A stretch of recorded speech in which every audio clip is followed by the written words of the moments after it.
Welcome in. Thank you for joining us here on Live Impact News on WCNC Plus. I'm Nick Sturdivant. Carlene is here. Jeb is here in studio. How are you doing, Carlene? I'm good. How are you? I am doing well. It is Friday for you. It is Friday for me. You had to think about it. You know that meme where the equations are flying? That's what happened for like a brief blip. The equations were flying, but it's Carlene's Friday. Y'all don't miss me too much. My Thursday is hump day. Yep. We won't. Well, I only have to go out to for a day. So. Yep. Well, I think we can hold it down. I think we got it. Y'all last without me? Okay, good. All right, so the big story of the day, the government is shut down officially at midnight. So the U.S. is confronting, and I'm reading this from AP News. It's a really insightful and informative article that I want to read for you guys. Well, at least the first paragraph. The U.S. is confronting a fresh cycle of uncertainty after President Donald Trump and Congress failed to strike an agreement to keep government programs and services running by Wednesday's deadline. Disagreements stem from a deadlock in Congress over Democratic demands over health care and Republicans' efforts to kick that can down the road. And happening right now, so two things are happening. Right now, I'll show you a look. House Democrats are holding a press conference talking about the impacts of the federal government being shut down. Also happening right here, the Senate is meeting. Mm-hmm. They're in session right now as we are in the midst of this government shutdown. So we want to go over back to the House Dems as they hold that press conference. Let's take a listen in to what's being said at this moment. Government programs and the federal professional civil service. They have sacked air traffic controllers at the FAA.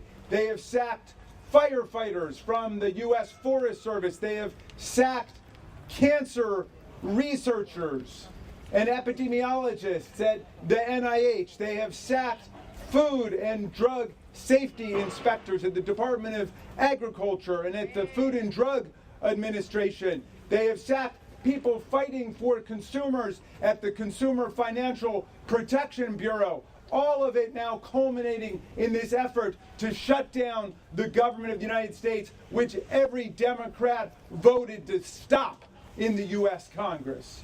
Every single one of our colleagues voted against this outrageous culmination of their plans.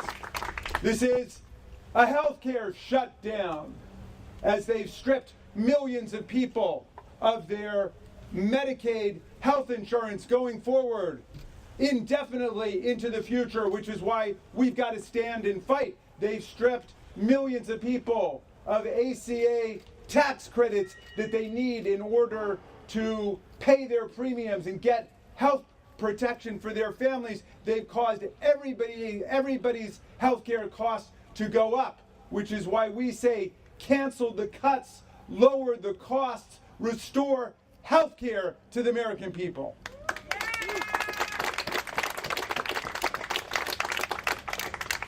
This is also an Epstein shutdown, and make no mistake of that.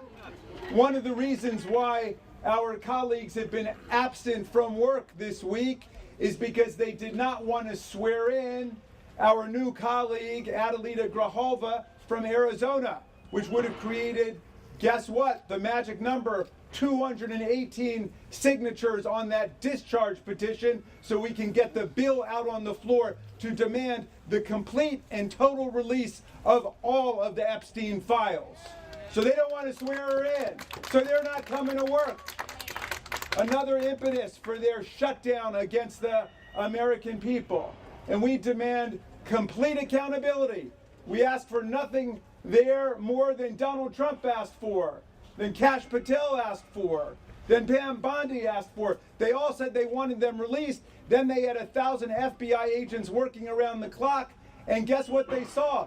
Donald Trump's name apparently all over the files. And they came back and said, nothing to see here. We're going to sweep it under the rug. Call off the talking points, everybody. Now we want to cover up the Epstein files. We're not going to allow them to do that. When we get back to work, we're going to reopen the government. We are going to resume health care for the American people, and we're going to release the Epstein files. We're going to do it all. We've got two different public philosophies of government on view this week in Washington, D.C. The Democratic caucus in the House, the Democratic caucus in the Senate say the government must be an instrument for the common good of the people. We must meet the needs of the people. And on the other side, we've got a philosophy which says government is an instrument for private self-enrichment and money-making for the guy who gets in and his family. And they've made billions of dollars since this nightmare began in January. We've got to reject that public philosophy. We've got to put these honorable federal workers back to work, and we've got to make the government again in service of the American people. One here, no. It is my honor to now introduce our new colleague from the 3rd District of Maryland, Congresswoman Sarah Elkbreth, who's been such a strong voice for the people of her district. Please welcome Congresswoman Elkbreth. Good afternoon. First, I want to echo my colleagues' thanks, not just for the union leaders behind me, but every single federal government worker who is watching at home. We know that you don't hear thank you at all from this administration. Know that the Maryland delegation appreciates your service to this nation, appreciates the services that you deliver each and every day for Americans across this country. Yes, Maryland is acutely and disproportionately impacted by any federal government shutdown, but the folks who are not able to work today are delivering services for Americans across this country. So thank you, first and foremost. Second, I want everybody at home to know that we, the Maryland delegation, we are at work today, we were at work yesterday, we are at work on Monday. We have been here each and every day trying to find a deal to keep government open, to reopen government today, but not at the expense of 20 million Americans who are due to have one of the largest increases in their health insurance costs on January 1st if Congress does not act. And I just want to talk about this notion now, even though we have been here Monday and Tuesday pre-shutdown, the Speaker does not want to negotiate during a shutdown. He's had, as been said, weeks, months to negotiate this. We've known this has been coming since March. And so we cannot do this at the expense of folks who are going to wake up on January 1st, in Maryland at least, with a 13% on average increase for their health insurance. And we all know how important that is, especially in the midst of the affordability crisis too many of our constituents are experiencing, not just in healthcare, but as been said, at the grocery store, when you open up your BG&E bill every month, when you try to find childcare for your family so you can keep in the workforce. This is an affordability crisis, and 271 days into this Congress, we have yet to address it head on. And we cannot wait 7 weeks to take a vote on extending these ACA tax credits, because insurance companies are sending those letters about January 1st today, on October 1st. We have to act, and that's what we are standing for. Now, everybody here was elected to do something. We were elected to make the lives of our constituents and Marylanders and Americans better. But they also elected not to leave anybody behind when we didn't have to. And so we need to stay focused on those 20 million Americans, 190,000 Marylanders who are impacted if Congress does not act on these ACA tax credits. And we will reopen the government when we get that deal. And that's what's on the line here. I also want to let everybody know that we are working, our offices are working. Please reach out to us. We will be answering every phone call, responding to every single email to be there for you. And as been said, we are disproportionately impacted, which is why Senator Alsobrooks and my colleagues have introduced a bill ensuring that if the Republicans in Congress were here, maybe we'd move on this bill. But ensuring that if you are an essential employee and you are working today and not being paid, you would be eligible for the unemployment insurance that you've spent your career paying into. Right now, you cannot get that. And more than half of Americans are living paycheck to paycheck, and we are leaving them behind in this moment if we do not act. So I want to thank Senator Alsobrooks for being my partner in that piece of legislation, everybody behind me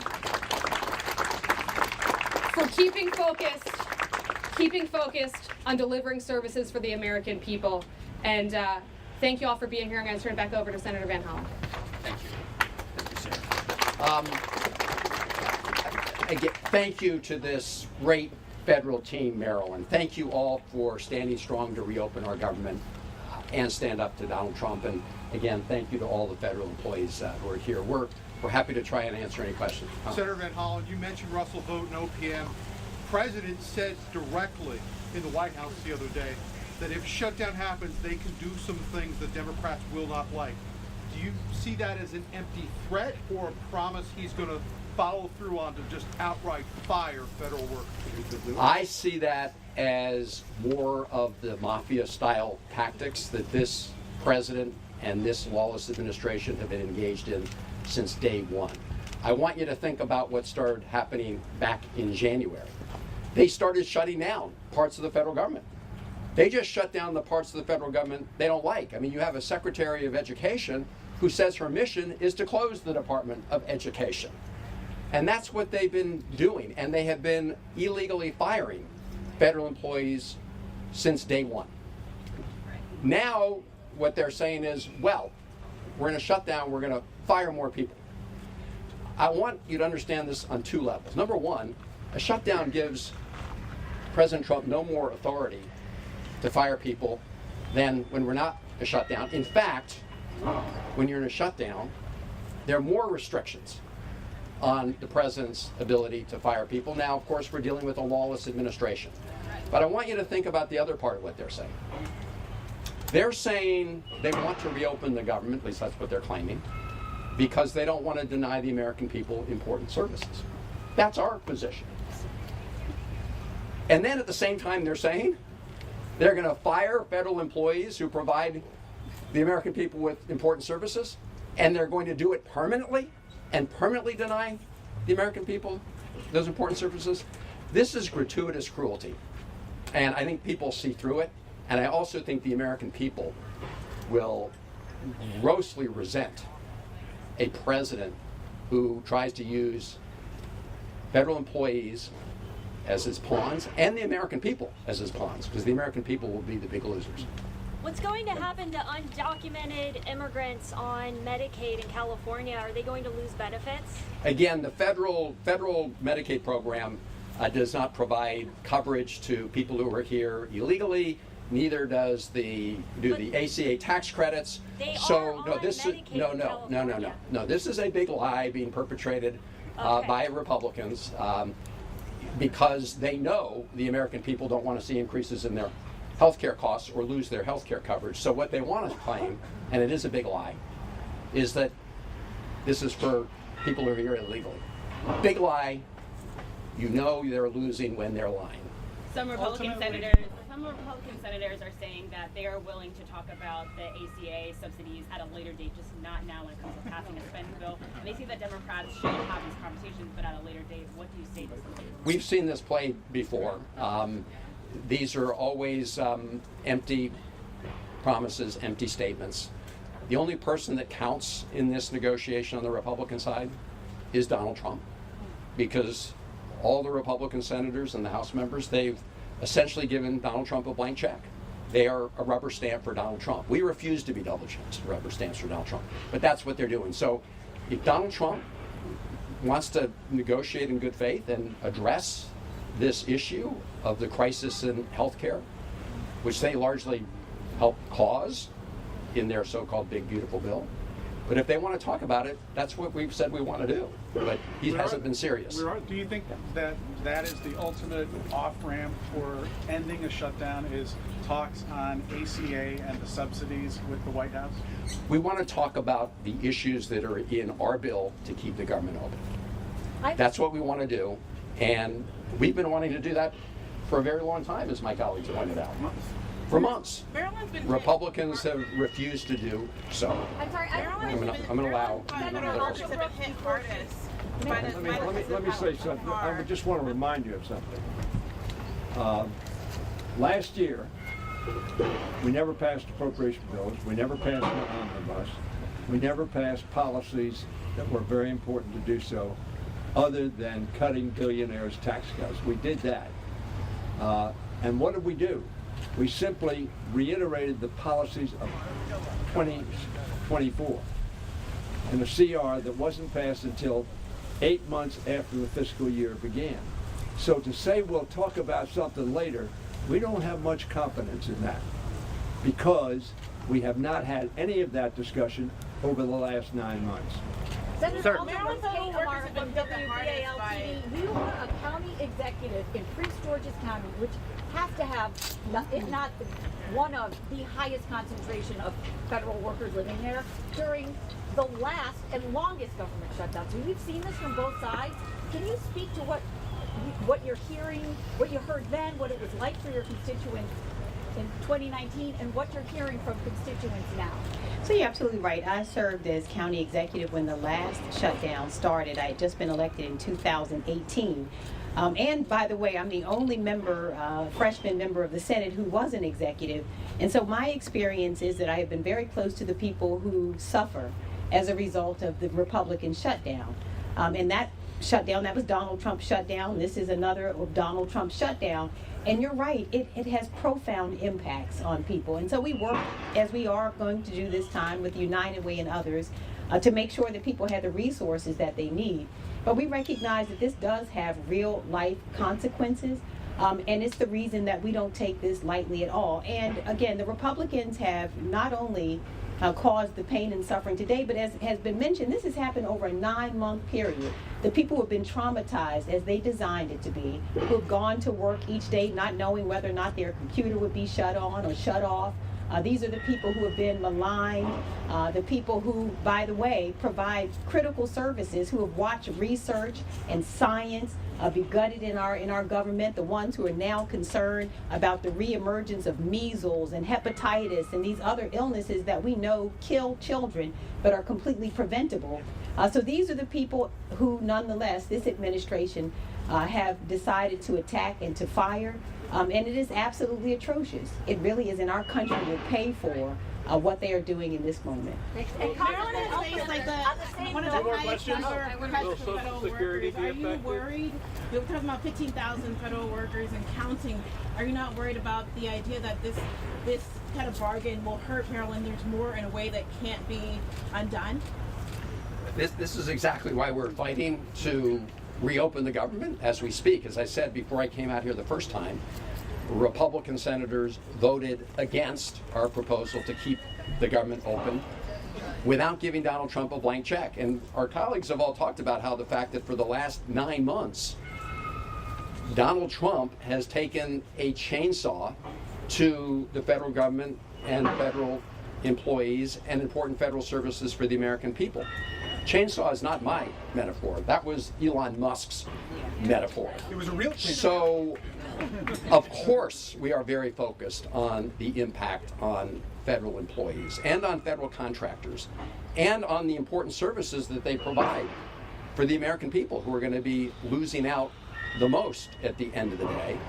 It's also why, as we work to reopen the government, we are working to ensure that there are services that are there to help people who are in need. And the best way to deal with that, of course, is to reopen the government. But in the meantime, we are looking for ways to ease the pain. Let me turn it over to Jake. I want to say, I've got more than 50,000 federal workers in my district, in Maryland's beautiful 8th congressional district. The overwhelming number of federal workers I've heard from have been telling me, and I believe my colleagues have had the same experience, we must hang tough for the health care rights of the people. And I'm hearing that from federal workers across the government. They understand the fallacy that was invoked by one of your colleagues who said, well, they're saying that if they close the government, they're threatening they're going to fire more workers. Well, first of all, there is no additional legal authority they get to fire anybody by virtue of being in a government shutdown. That's number one. Number two, the law has not stopped them from illegally firing hundreds of thousands of people so far. They've been doing it from the beginning. Illegal firings, illegal layoffs. They are now in court saying that the civil service itself is unconstitutional. They're saying that the civil service, which protects all of the federal workers against being fired for political reasons, is unconstitutional because it interferes with the president's Article II power to employ and to discharge whomever he wants. So we understand we are in a fundamental struggle here over the nature of American democratic government. And we're not going to fall for silly arguments like that. They've been firing people illegally from the beginning. And if they continue to do it, we will be in court first thing the next morning with our documents to get people their jobs back. All right, we'll take just a few more. Yes. Your district, for people who don't know, you represent people in Anne Arundel County and Howard County, Maryland, a very unusual and wide array of federal jobs. The Naval Academy, you got Fort Meade, I mean, you have every stripe of federal employee you could have. What are you hearing from them, and what do you want them to know, the people who aren't getting paid today? Yeah, like my colleagues, and I completely agree, whether it's on the phone, people calling us or emailing us, or even in the grocery store just the other day, people are asking us to stand strong. As Congressman Raskin just said, this is not the first struggle our federal workers have dealt with in this administration. This is 270-ish days of this struggle. And so they are asking me to stand strong and stand up for their jobs, but also the health care of all Americans. All right, thank you. We take two more. Sir, that's it. Yeah. You said that the only Republican opinion that matters in the situation is President Trump's. are congressional Democrats trying to negotiate more directly with the president? And how does that, let's say, perspective affect your negotiations with, your legislative colleagues? Well, they tried, of course, the other day at the White House, and the president was apparently oblivious to this ticking time bomb that's going to go off on people's health care costs.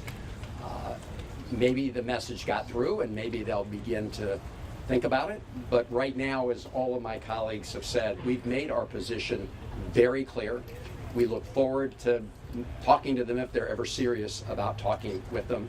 But we have been crystal clear that we're not going to give a blank check to a lawless president. We've all talked about what he has done to date, trampling on the rights of Americans, undermining our democracy, undermining our Constitution. And so there's a whole lot at stake here. We want to open the government, but we also want to make sure that the president doesn't have that blank check going forward. And I want to thank all of you very much for being here. I don't know if my colleagues have any closing thoughts. If not, thank you all. We can do one-on-ones for people who are here. Thank you all, and thank you to our federal employees.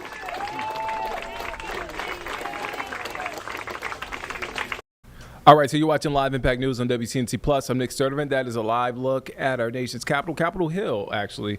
House Democrats holding a press conference as we are now in a government shutdown. Top right, Senate leaders are now in session. Bottom right, just below that, we're awaiting a White House briefing from Press Secretary Caroline Leavitt. So that's all happening right now in our nation's capital. A lot going on. In about 5 minutes, we'll have a live interview with Dr. Scott Huffman, political science professor at Winthrop University in South Carolina. And we're going to break down what this means, especially for folks here in the Carolinas regarding this federal government shutdown. But right now, we're going to take a quick break. We're going to step aside for 2 minutes here on Live Impact News on WCNC Plus.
All right, welcome back here on Live Impact News on WCNC Plus. I'm Nick Sturdivant. Carlene is here. Jeb is here in studio. We want to talk about this forecast because it's pretty beautiful outside. It is really It's nice. A beautiful day. Take another look out here. Oh, man, we've been showing this all week. This is a live look at Charlotte Motor Speedway as they get ready for the Bank of America Roval 400. We had the good folks with Charlotte Motor Speedway. Jonathan Coleman with the Speedway was here this morning. He was lovely. He brought the trophy. It was huge. I missed that interview. I was on the way to this interview. Yep. And I got stopped. You did. And then as soon as I looked up, you guys are already in full swing. And I was like, I don't want to. You don't want to interrupt. I don't want to interrupt. You guys have a flow going, but I am. You can watch it back. I am jealous that I wasn't a part of it. Roval, Charlotte Motor Speedway in general, iconic racetrack. Roval, an iconic America's race. home for racing. I say an iconic race, Roval. It's only been around since 2018. Yes. But still a fun. I mean, it's already race. made a name. I mean, it's already like. I mean, it's a cutoff race now. Yeah, so it's a wild card weekend. It's a cutoff race. Mm-hmm. It means a lot. A lot at stake. A lot at stake. What's not at stake is non-beautiful weather. We're gonna have some great. We're gonna have some great weather. I was talking to Miles Harris, who's filling in for sports. Mm-hmm. And I told him, I said, man, you got a lot going on this weekend. I said, dude, you got Roval 400. Mm-hmm. Panthers. At home. And Friday, he has high school football. So Miles has a lot going on. That's right. I said we're going to get the weather. Let's pivot. This is what we do here on Live Impact News, especially when I start to ramble and things start to happen. I want to go now to Senator Tillis. He is speaking right now. Senate is now in session. Just popped up, so I just want to take you here live. This is, again, Senator Tom Tillis. Already this year, and we're really ramping up in the hurricane season right now, we've had 40 major disaster declarations in 22 states. FEMA simply doesn't have the funding needed to respond to a major disaster. Ladies and gentlemen, we're in a shutdown posture right now. We have storms in the Atlantic and more storms forming off the coast of Africa, and we are not prepared for another major disaster should hit this weekend. Nor do we have the money that we need to help communities across this country, especially in western North Carolina, recover from Helene. The House passed continuing resolution that we tried to vote on this week had $22.5 billion for the FEMA Disaster Relief Fund. But that money's not here today because we're in a shutdown posture. We're not funding any area of government, but we're especially hurting the Disaster Relief Fund in FEMA. And the only thing standing in our way is a simple vote to continue funding at levels that my Democratic colleagues have agreed to before. Ladies and gentlemen, we don't have a CR that the president or that the majority leader has decorated with ornaments. We call it like decorate some of these spending bills like a Christmas tree. This is a simple continuing resolution to spend at the level we were spending yesterday. There's nothing more to it. There's money in here to help with disaster relief, but there's nothing more. This shutdown is hurting people in North Carolina. This shutdown will hurt more people. When Al lost the season last year in the tourist season to the Blue Ridge Parkway and the Great Smoky Mountain Parks, that was a hurricane. That was an inland hurricane, a disaster. This year, it's the disastrous vote of the Democrats not allowing us to continue to fund at the levels that we did yesterday. We're not asking for anything more than that. We're asking for time to negotiate the premium tax credits, the ACA credits that I'm on record as saying we do need to find a good place for that. It's not about canceling them. But folks, we can't even get to that if we can't agree to something as basic as can we spend today what we did yesterday? And I know that there are several members on the other side of the aisle that would like to move with a clean CR and get to that negotiation. And I'm just speaking on behalf of people in North Carolina, particularly western North Carolina, that are struggling mightily. I hope that we can get back to funding the government, that we can plus up the Disaster Relief Fund, and that I won't have to come to the floor next week to see who's going to be against this unanimous consent for doing just that. Let's do our job. Let's get back in business. Let's get the government funded, and let's help the people in North Carolina and dozens of disaster-declared places all across this country. Thank you, Mr. President. President. Senator from Massachusetts. Mr. President, In July, when Republicans voted. All right, so you're watching live there. That is Elizabeth Warren speaking out of Massachusetts, right there on the Senate floor. We just heard from Senator Tom Tillis from North Carolina talking about the impacts of the government shutdown. Let's bring it back out here now. We'll get to that in just a moment. Again, the Senate is still in session. Also, we are waiting to hear from the White House. Their briefing is set to start at some point. But again, just catching you up, and I'm sure you've probably heard this, but we want to get you the newest information. We want to put this in context, more importantly, because there's a lot of questions around it. And I want to read you this paragraph from AP News that kind of sums this up. So a vote to end the government shutdown hours after it began failed today, Wednesday, as Democrats in the Senate held firm to the party's demands to fund health care subsidies that President Donald Trump and Republicans refused to provide. Again, that's just a couple of sentences from AP News, and it kind of gets to sort of the root of the issue. I want to bring in Dr. Scott Huffman, political science professor at Winthrop University in South Carolina. Dr. Huffman, thank you for your time. Oh, my pleasure to be with you. A lot to unpack here.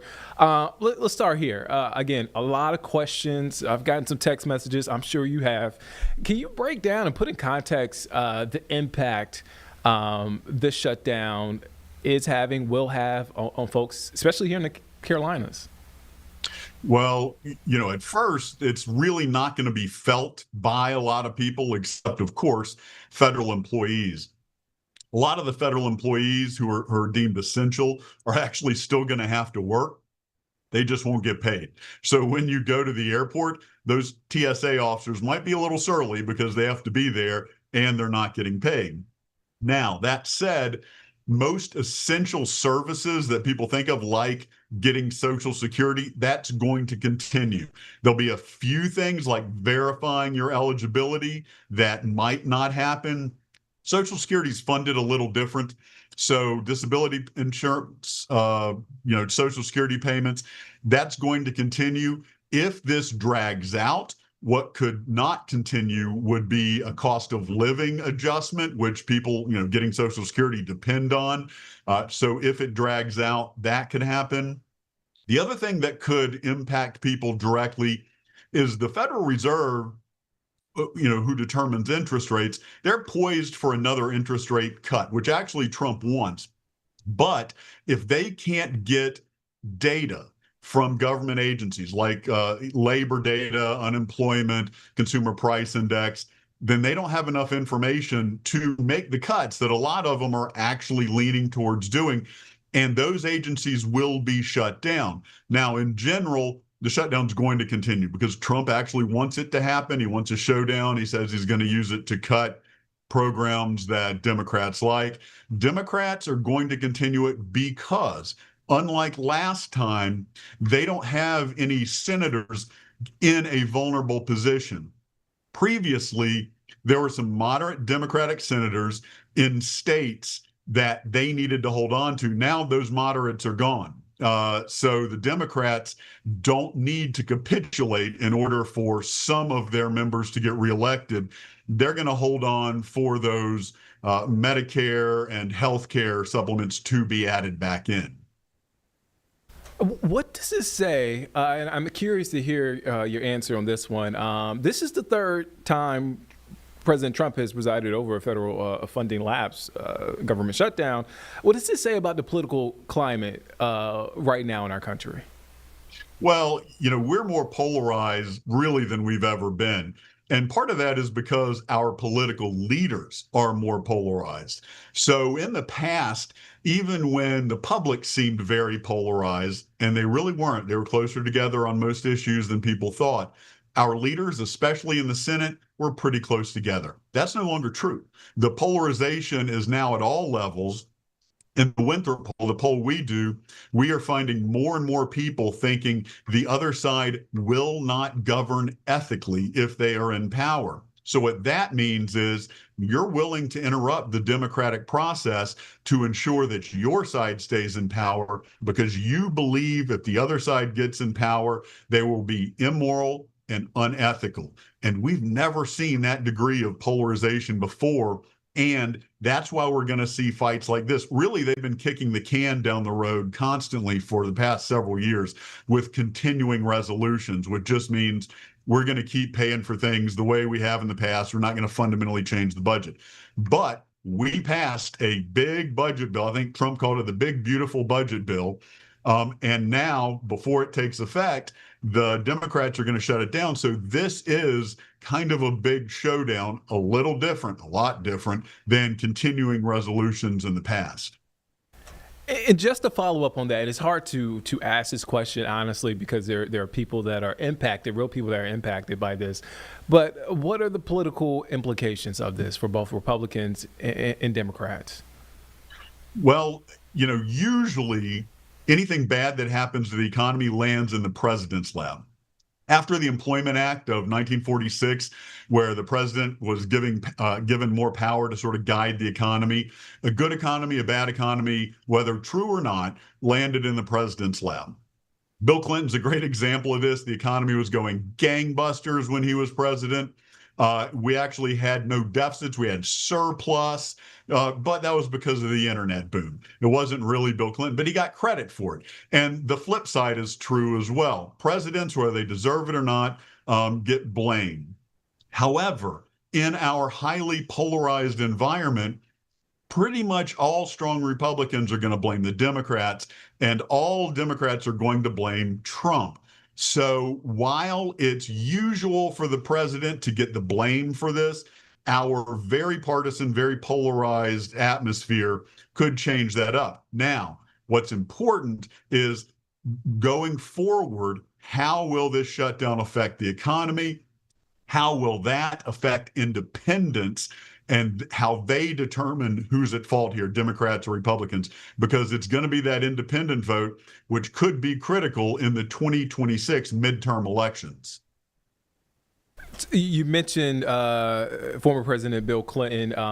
So I'm looking at the past government shutdowns. We're talking about 2018 through 2019. That lasted about a month. 2013, President Obama was in office. And then 1995 to 1996, for those who remember, there was a government shutdown. Former President Clinton was in office. Have you been able to look back and see how maybe these situations, how we got to this point, or this situation compares to those previous shutdowns? Well, we can look at what started with Bill Clinton as sort of the first domino. That was when the very strong conservative Republicans took control of the House. And remember, it's the House that has the purse strings. They determine the budget. But the Senate then has to pass the budget as well. And that's where we are. Well, when Newt Gingrich organized the Contract with America when Bill Clinton was president, he was able to really rally the conservative troops and stand up against Bill Clinton and what Bill Clinton wanted to pass. And that kind of beginning of the strong conservative movement, first domino in this.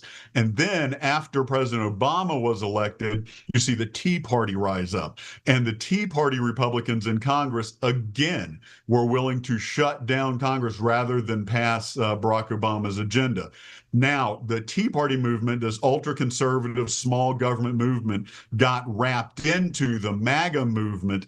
And so now the members of Congress who are afraid of voting against President Trump because they absolutely don't want him endorsing an opponent in the primaries, they are going to stand with Trump for as long as they can. Now, if their constituents start really bucking against them because this drags out and something affects their health care, they might capitulate. But right now, I don't see them coming to the negotiation table anytime soon, especially when the Democrats are dug in and President Trump, as I said, is almost relishing the fight.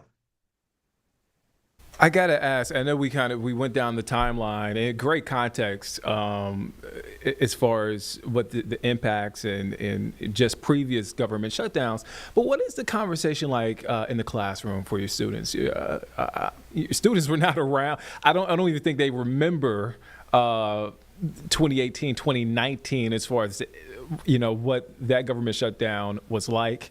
That lasted for more than a month. 2013, certainly. 1995, 1996. I mean, that's a wash. Of course they don't. But what are the conversations in your classroom like? Well, there is some selection bias when it comes to my classrooms because the kids in my classrooms are political science students. So they pay a little more attention to this. That said, the students who are paying a little more attention are still not sure what this means for them. A lot of them are asking, will this affect my loans? I'm not sure what's going to happen. Will this have any impact on me at all? None of them are talking about things like, hey, Trump is bailing out Argentina, but won't talk about a budget here. That's not even in the conversation for political science students. So I would hazard a guess that in non-political science classes, it's really not coming up because these young people are not directly feeling the impact yet. And the news has become so negative on every platform that they're using. You're seeing fewer and fewer young people tuning in. It's not until they get older and often out of college that they're beginning to tune into the news and feel it. And those are the people, in the workforce. The younger folks, unless we, the professors, talk about it, they're honestly not as engaged about it. It's not that they don't care. It's just that it's not on their radar. And political science students, it is a little bit more on their radar. But I would hazard a guess that non-poli-sci students, this really hasn't hit them yet. Yeah. Interesting. One more follow-up to that. I just got to ask.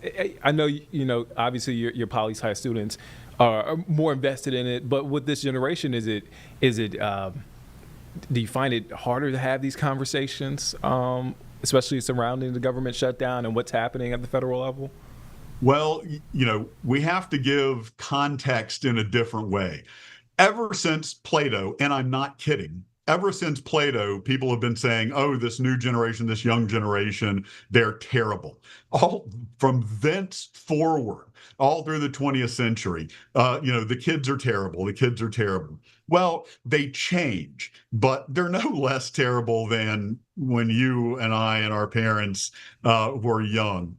But they get their information in very different ways, which means when we talk about things with them, we have to give context in a different way, and often more context about, okay, here's how the bureaucracy works. You've gotten a 3-minute TikTok explanation. Let me explain the context of what that means.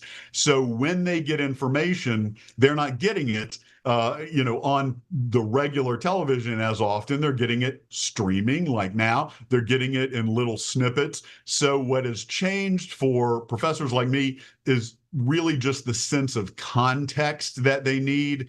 Other than that, students really haven't changed in my 30 years of teaching at the college level. Yeah, you bring up a good point. Different generation, no different outside of just the means of and how they get the news and how a lot of information is just pumped out, especially with social media. Dr. Scott Huffman, thank you for your time. Great context, per usual, as always. I have to have you back again. Thank you for your time. I'm sure we'll have you back because I feel like there's a lot politically that we need to talk about and that we will discuss. But again, thank you for your time. Always a pleasure to be with you. Of course. All right, that is Dr. Scott Huffman, political science professor at Winthrop University. A great breakdown there. If you missed that conversation, our incredible digital team will post that entire conversation on our digital platforms in just a moment. Let's take a quick break. We have a couple of things happening live, but we want to take a quick break. We'll be back here in 2 minutes here on Live Impact News on WCNC Plus.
Welcome back here on Live Impact News on WCNC Plus. I'm Nick Sturdivant. Carlene is here. Jeb is here in studio. We just wrapped up an interview with Dr. Scott Huffman, political science professor at Winthrop University in South Carolina.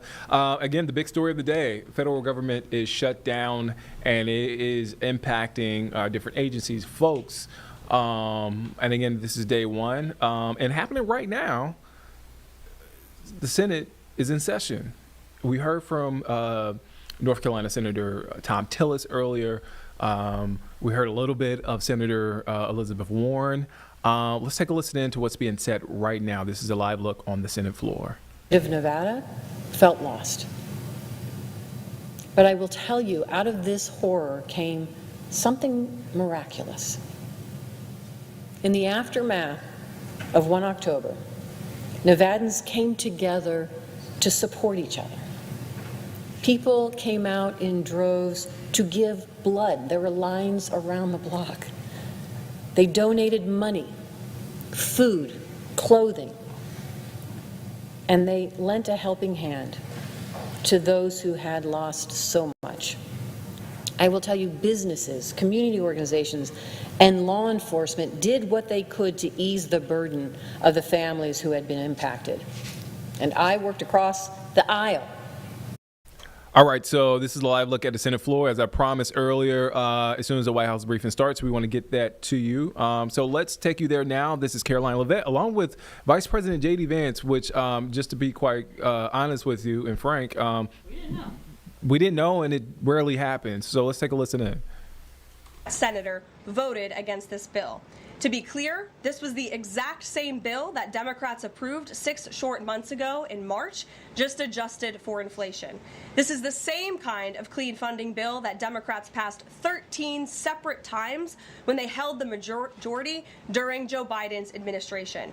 So the American people woke up this morning and asked the obvious question: why is the government shut down right now? The answer is pure partisan politics being played by the Democrat Party. The Democrats shut down the government because President Trump and the Republicans will not force American taxpayers to pay for free health care for illegal aliens. America is $37 trillion in debt. We cannot afford to provide taxpayer-funded free health care to illegals who broke the law to enter our country. To put this all into perspective, the Democrats refused to keep the government open over health care to illegal aliens and now have jeopardized critical health care programs for American citizens instead. The Women, Infants, and Children program, community health center funding, Medicare treatment options, and other health programs are now all at risk because of the Democrats rejecting the clean CR. The most vulnerable in our country are being punished because the Democrats want to prioritize illegals over American citizens. And if Democrats actually cared about health care, they would applaud the actions taken by President Trump just yesterday in the Oval Office. He took a bold and massively popular action to improve our healthcare system. He announced the first agreement with a major pharmaceutical company, Pfizer, to lower drug costs for Americans. This is a historical achievement long sought by past Democrat presidents that only President Trump was able to get done. Also yesterday, while the Democrats were whining about health care for illegal aliens, President Trump signed a powerful executive order to supercharge American AI innovation and unlock cures for pediatric cancer patients in the United States. While President Trump took action to lower drug prices and improve the lives and the care of American children with cancer, again, Democrats are fighting to give health care benefits to illegal aliens. The Trump administration is fully committed to lowering health care costs and advancing policies that will save American lives. But right now, we need to keep the government open and funded. And individuals and organizations across the political spectrum, across the country, agree with the Trump administration and Republicans. The labor union leader, the Teamsters, Sean O'Brien, sent a very blunt message to Democrats over their destructive antics. He said American workers are not bargaining chips. Senators need to stop screwing around and pass the House-passed clean short-term funding bill. The U.S. Chamber of Commerce, the world's largest business organization, called to immediately pass the Republican Clean CR, saying, quote, shutdowns are harmful to the economy, the American people, and our national security. And even Democrat Senators Cortez Masto and Fetterman acknowledged that their party is betraying the American people with this costly and chaotic Democrat shutdown. Enough is enough. Democrats need to stop sabotaging our country and holding the American people hostage in the country.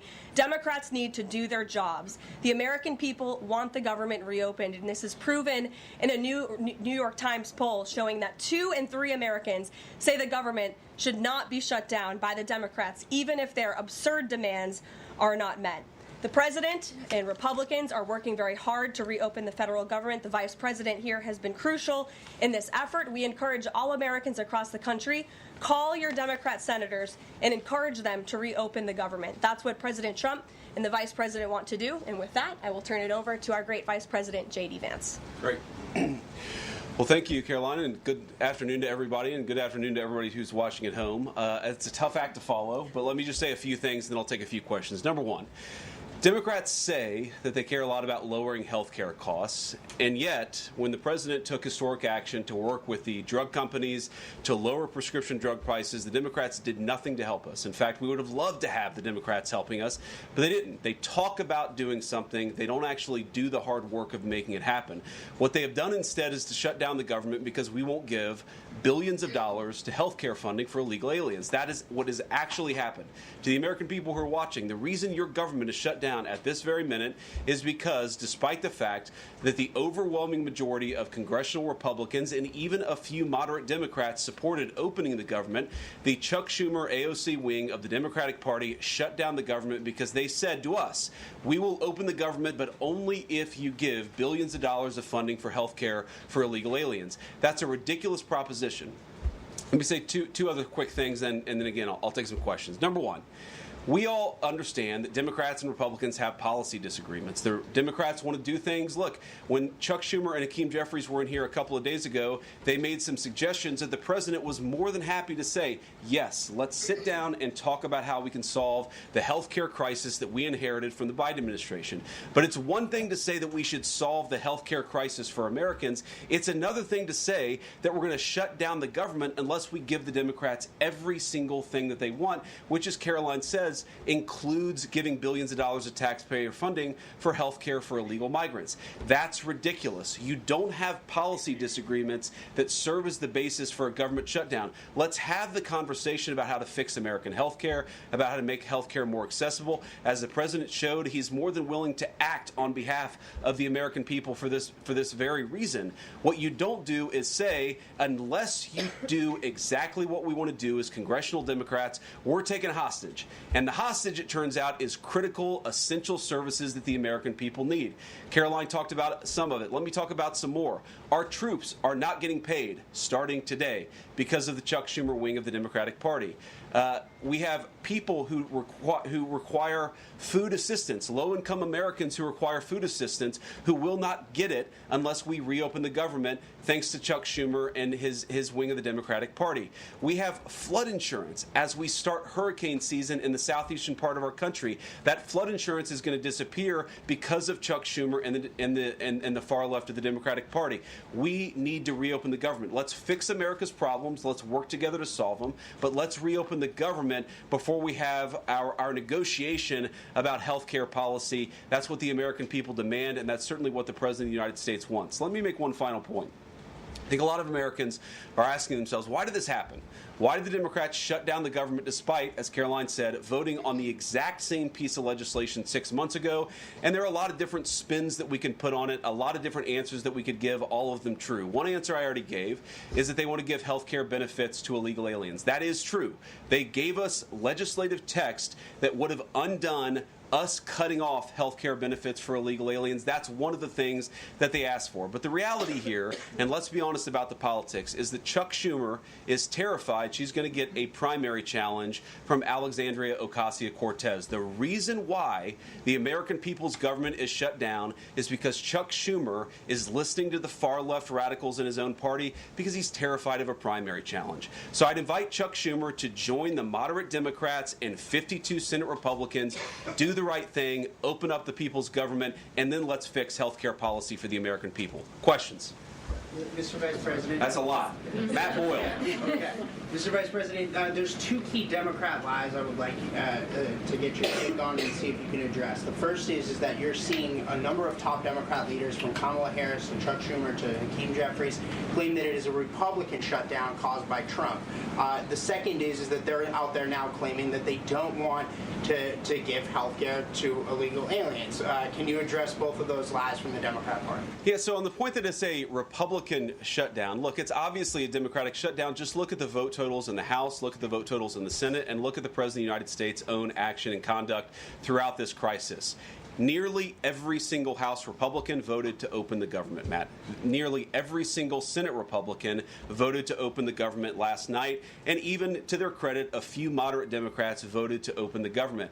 That's not a Republican shutdown when nearly every single Senate Democrat votes to shut it down and every Republican voted to open it up. It's just obviously not true. Now, you can disagree about a number of things, but you can't disagree about the obvious fact that Republicans voted to open the government. The president stands ready to sign that opening of the government. We just need a few more Democrats to join us in that effort to open the government. Your final question about illegal alien benefits. Look, the text is very clear, and I even saw, I think it was George Stephanopoulos in an interview with Mike Johnson, did a fact check that was totally rooted in baseless claims. It was basically Democrat propaganda. If you look at the legislative text that they gave us, they tried to turn on two separate provisions that would give health care benefits to illegal aliens. Number one, if you're an American citizen, you've been to a hospital in the last few years, you probably noticed that wait times are especially large, and very often somebody who's there in the emergency room waiting is an illegal alien, very often a person who can't even speak English. Why do those people get health care benefits at hospitals paid for by American citizens? The answer is a decision made by the Biden administration that the Trump administration, working with congressional Republicans, undid. We turned off that money spigot to health care funding for illegal aliens. The Democrats, in their legislative text, want to turn it back on. That's one thing. The second thing, Matt, is we all know that there are various ways in which the Biden administration waved away illegal immigration status. They gave parolees, they gave asylum claims to people who weren't really claiming asylum. And when they waved the magic wand of amnesty, giving millions of people legal status even though they were in the country illegally, they also gave those people access to health care benefits. So what the Democrats are engaging in is a sleight of hand. They're saying, no. Those weren't illegal aliens who were getting health care benefits, even though everybody, knows they were in the country illegally. It's a lie told by the Democrats that they're not trying to give health care benefits to illegal aliens. It's a lie that is obviously untrue if you just look at the text that they gave us. And all you have to do is understand that this is about who benefits. We think the American people's government ought to benefit American citizens. The Democrats are willing to shut it down to benefit illegal aliens. The contrast couldn't be more clear. Peter. Thank you, Vice President Vance. The big holdup is, of course, that you guys say illegal immigrants are getting taxpayer-funded health care. Democrats say you're lying. That makes it feel like it could be a really long shutdown. Is this going to be a long shutdown? I don't know. I can't predict what congressional Democrats are going to do, Peter, but I actually don't think it's going to be that long of a shutdown. This is a pure guess from the Vice President of the United States because I think you already saw some evidence that moderate Democrats are cracking a little bit. They understand the fundamental illogic of this. Look, for years, every single one of us, we can remember Barack Obama on the White House lawn. We can remember Chuck Schumer. We can remember, Nancy Pelosi for years. In Chuck Schumer's case, for literally decades, we've heard them say, you don't shut the government down over policy disagreement. Okay, Republicans think this thing about health care, that thing about health care. Democrats think this thing about immigration. Republicans disagree. Whatever those disagreements are, you don't shut down the government over it. For the first time since the Democrats have been in politics, they're now saying that unless we get every policy item that we demand, we're going to shut down the people's government. They're trying to take a hostage, and we're not going to let them. And the administration announced today that $18 billion bound for New York transportation projects is going to be frozen so it can't go to DEI programs there. But the timing of this, does announcing that today mean that you guys are going to squeeze Chuck Schumer's home state until he blinks? Look, I haven't talked to Russ about this morning, but look, I'm sure that Russ is heartbroken about the fact that he's unable to give certain things to certain constituencies. We want to do everything that we can to help the American people, but when the Democrats shut down the government, we have to actually do a little triage to make sure the most critical and most essential services are provided. The government does a lot of things. Of course, Republicans think that the federal government probably does too much, but there are a lot of critical things the federal government does that absolutely all of us would agree need to do. Our troops need to get paid. Our air traffic controllers need to make sure that people are flying safely and on time. We need low-income people to be able to access the food services that are provided by the federal government. There are critical things that need to be saved. We're going to do everything that we can over the coming weeks, if the shutdown lasts that long, to ensure that people get the essential services that they need, despite the fact that Chuck Schumer has shut down the federal government. It's not going to be perfect because we are in a government shutdown. We are going to have to lay some people off if the shutdown continues. We don't like that. We don't necessarily want to do it, but we're going to do what we have to keep the American people's essential services continuing to run. Thank you. Yeah. Thank you, Mr. Vice President, and thank you for being here. Yesterday, President Trump said, as a result of the shutdown, we'll be laying off a lot of people that are going to be very affected, and the Democrats, they are going to be Democrats. Has the administration asked agencies to target federal workers who they believe to be Democrats in these reductions of forces? We're not targeting federal agencies based on politics. We're targeting the people's government so that as much as possible of the essential services can continue to function. That is the question the president has asked the entire government, is fundamentally, okay, we're in a shutdown. That causes some problems. The troops aren't getting paid. There's nothing that we can do about that while the government is shut down. But there are essential services that we want to make sure as much as possible they still continue to function. That is the principle that's driving us forward during this shutdown. It's going to continue to be the principle that drives us forward. But let's be honest. If this thing drags on for another few days or, God forbid, another few weeks, we are going to have to lay people off. We're going to have to save money in some places so the essential services don't get turned off in other places. That is the reality of the government shutdown that Chuck Schumer and the Democrats have foisted upon the administration. So what did Phil. he mean by they're going to be Democrats? He said they're going to be Democrats. You've laid out a lot of the pain and problems that would come with a Democratic shutdown, and yet in the Oval Office yesterday, the president said that a lot of good could come from a shutdown. So square that circle. Which is it, a Democratic-caused crisis or a Republican opportunity for reform? Well, I think all the president is saying, Phil, is that he wants to make sure the American people's government functions as well as it can, despite the fact that we're in a shutdown. We're going to have to make things work. And that means that we're going to have to triage some certain things. That means certain people are going to have to get laid off. And we're going to try to make sure that the American people suffer as little as possible from this shutdown. That's what the president is saying, is that, yes, this is a bad thing. Obviously, the president is trying to reopen the government, but we're going to make things work as well as we possibly can, given the constraints that we have. And then on those policy differences for the discussion and the negotiations to come later, during the Biden administration, Democrats twice voted to expand these Affordable Care Act tax credits. But those were supposed to be temporary, and they were slated to expire at the end of the year. As you sort of crack the door open to negotiation at a later date, would the party that ran on defunding Obamacare really negotiate about potentially expanding Obamacare? Well, Phil, what we've said to the Democrats is that we're willing to have a conversation about how to ensure that Americans continue to have access to health care, and frankly, they should have access to better health care at a lower cost. We inherited a mess of a health care system from the Biden administration. It's why the president has worked so hard on the most favored nation status for prescription drugs. It's why we care so much about lowering the cost of prescriptions and why we're doing everything else. We're willing to have that conversation, but I think it's important to bracket the health care policy conversation because it's separate from the government shutdown.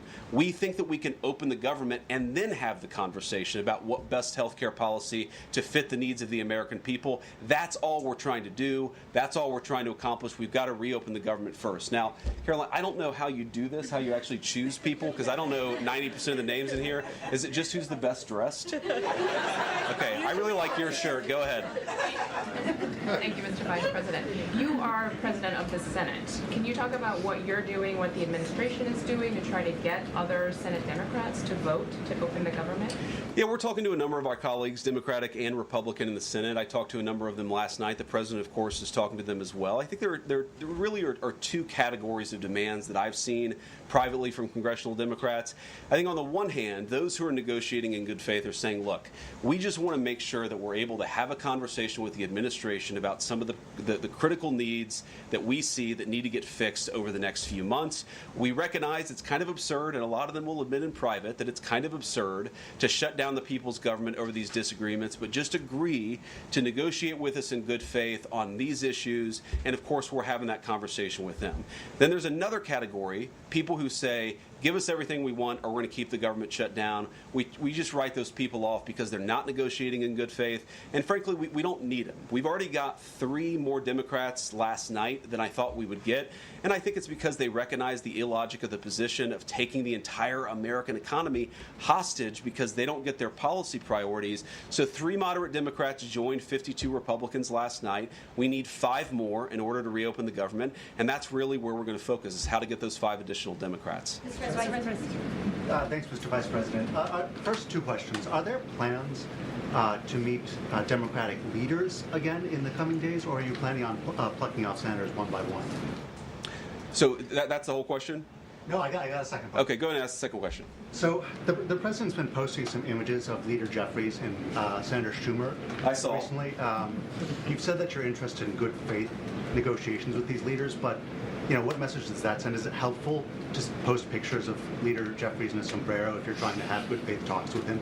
Oh, I think it's funny. The president's joking, and we're having a good time. You can negotiate in good faith while also poking a little bit of fun at some of the absurdities of the Democrats' positions, and even, poking some fun at the absurdity of the Democrats themselves. I mean, I'll tell Hakeem Jeffries right now, I make this solemn promise to you that if you help us reopen the government, the sombrero memes will stop. And I've talked to the President of the United States about that. Now, to your first question, are we negotiating one-on-one? Are we negotiating in groups? Look, I will go to the U.S. Capitol right now and meet with Chuck Schumer or any Senate Democrat if it helps us reopen the government. Most of the conversations, in my experience at least, have been one-off. We're also, of course, relying on some of our Senate Republican colleagues who have good relationships across the aisle. We're going to do whatever we have to do is the answer, and I think it's tough to predict what shape this negotiation is going to take over the next few months, but I feel good about the fact that Democrats already realize privately the fundamental irrationality of their position. I hope that they're going to publicly acknowledge it and reopen the government. The guy in the back, yeah. Thank you, Mr. Vice President. You responded to a post on X of Chuck Schumer on the House floor back in 1996, railing against illegal immigrants receiving taxpayer-funded benefits. You said Chuck Schumer once recognized that it was disastrous to give illegal aliens rewards for breaking the law. Now he wants to shut down the government unless we reward illegal aliens for breaking the law. Why has Chuck Schumer changed his stance? That's a good question. Actually, it's a very tough question. Asking me to get in the head of Chuck Schumer is not a place I particularly want to be, but my basic read on it is that the entire Democratic Party, the political leadership, not every Democrat nationwide, but the political leadership of their party has got it into their heads that the only way to be compassionate is to be compassionate to illegal aliens rather than American citizens. If you go back to what Bill Clinton was saying, even Barack Obama in some cases, what he was saying about illegal immigration 10, 15, 20 years ago, you would put them on the MAGA right based purely on their rhetoric around illegal immigration. So I don't know why they've gone so far to the left. I think it's bad for the country. I think it's bad for them politically. But our principle, all I can do is speak for the president that I serve and the country, the administration that I serve right now. We believe that the American people's government exists for the American people. That means the people who have the legal right to be here, and that's why we're fighting to reopen the government. And unfortunately, the Democrats are fighting to shut it down for the benefit of illegal aliens. And I'll take a couple more, and then I'll let Caroline. I'll go back to my day job so Caroline can go back to hers. All right. Yes. Thank you, Mr. Vice President. Just going back to the sombrero, you said that the president is joking, but Hakeem Jeffries says that these memes were racist. What's your response to that? And just if I may briefly go off topic, Secretary Hegseth yesterday made an edict about no more beardos in the military. Just wondered what. Sorry, what did he say? No more beardos Beards. Oh, sorry, it's my accent. Just wondered your response to that. I didn't see that particular comment. I thought Pete gave a hell of a speech, and a speech that really is just oriented around returning the American military to the very high standards that it has had for virtually its entire history until Joe Biden came along and decided to lower standards. I think it was bad for our military, and it was bad for our troops. When I was a young United States Marine, I did not have a beard. I am now the vice president, so I get to do what I want to do.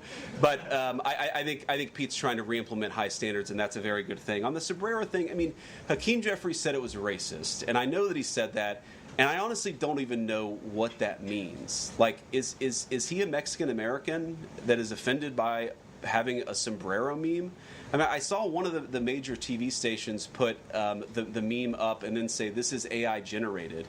And he had like the curly animated mustache too. It's like, do you really not realize the American people recognize that he did not actually come to the White House wearing a sombrero and a black curly animation mustache? Like, give the country a little bit of credit.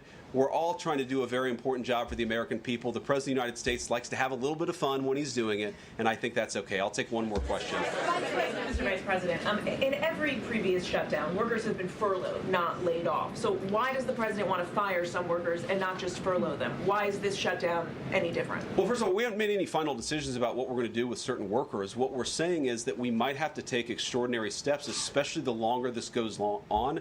We're going to have to take extraordinary measures to ensure the people's government operates, again, not perfectly, because it's not going to operate perfectly in the midst of a shutdown, but operate as well as it possibly can. And I think that the Democrats, if they're so worried about the effect this is having on the American people, and they should be, what they should do is reopen the government, not complain about how we respond to the fact that Chuck Schumer and the Democrats have shut down the government in the first place.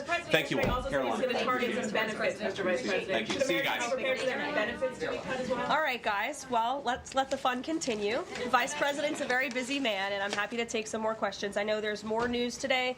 Aside from the shutdown, we can focus on the shutdown if you want, but let's go ahead. Kate, why don't you start? The President talked about doing things that he said were irreversible during the shutdown, cutting vast numbers of people, he said, and cutting programs. Can you specify what exactly he was referring to, what's on the table, and what's going to be cut? Look, I think the Vice President just referred to this in some of the answers that he gave regarding the layoffs. There are unfortunate consequences to a government shutdown, and the federal government is not receiving any cash at the moment, and so the Office of Management and Budget has been tasked with looking over the receipts and looking over the budget of the entire federal bureaucracy, and as the Vice President said, determining what needs to continue to go out the door and what can we continue to keep running and what unfortunately is going to have to come to an end. So those decisions are being made, and unfortunately layoffs are very likely, as the Vice President just said, going to be a part of that. And has the White House had any direct response from Hamas from the peace proposal that was laid out? The President said he would give 3 or 4 days, but is there a hard deadline now, or what are the next steps here? I will reiterate what the President of the United States said, 3 or 4 days, and I can tell you that there are some very sensitive discussions that are taking place, but I certainly don't want to get ahead of any announcement at this podium. I'm going to let Special Envoy Witkoff and the President of the United States handle that. Thank you, Caroline. 2 questions. First of all, following up on that, the President said yesterday, I believe, within 3 or 4 days he wanted to hear an answer from Hamas. Is he still sticking by that timeline? Yes, as I just confirmed. And then second question is a comment that's gotten a lot of global attention. Senator Dick Durbin, he was set to receive a Lifetime Achievement Award from the Catholic Church. He's since declined accepting it because there has been some controversy. Pope Leo commented on this, and he said that someone who says I'm against abortion, but I'm in agreement with the inhumane treatment of immigrants in the United States, I don't know if that's pro-life. You've been very open about your Catholic faith. How do you respond to that? I would reject there is inhumane treatment of illegal immigrants in the United States under this administration. There was, however, significant inhumane treatment of illegal immigrants in the previous administration as they were being trafficked and raped and beaten, and in many cases killed, over our United States southern border. You also look at the inhumane treatment at the hands of some of these illegal immigrants that took place under the previous administration as well. Laken Riley comes to mind, a beautiful American citizen who was killed at the hands of an illegal immigrant. So this administration is trying to enforce our nation's laws in the most humane way possible, and we're upholding the law, and we're doing that on behalf of the people of our country who live here. Thanks a lot, Caroline.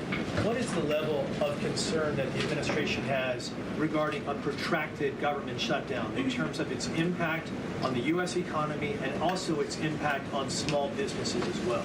Well, look, this government shutdown is no doubt going to impact everyday Americans, and it is the fault of the Democrats that we are in this position. And I know I relayed some programs that will be impacted. The Vice President did as well, but I just want to make sure the American public understand what the Democrats have done to our government and our country. 1.3 million active duty troops will work now without pay.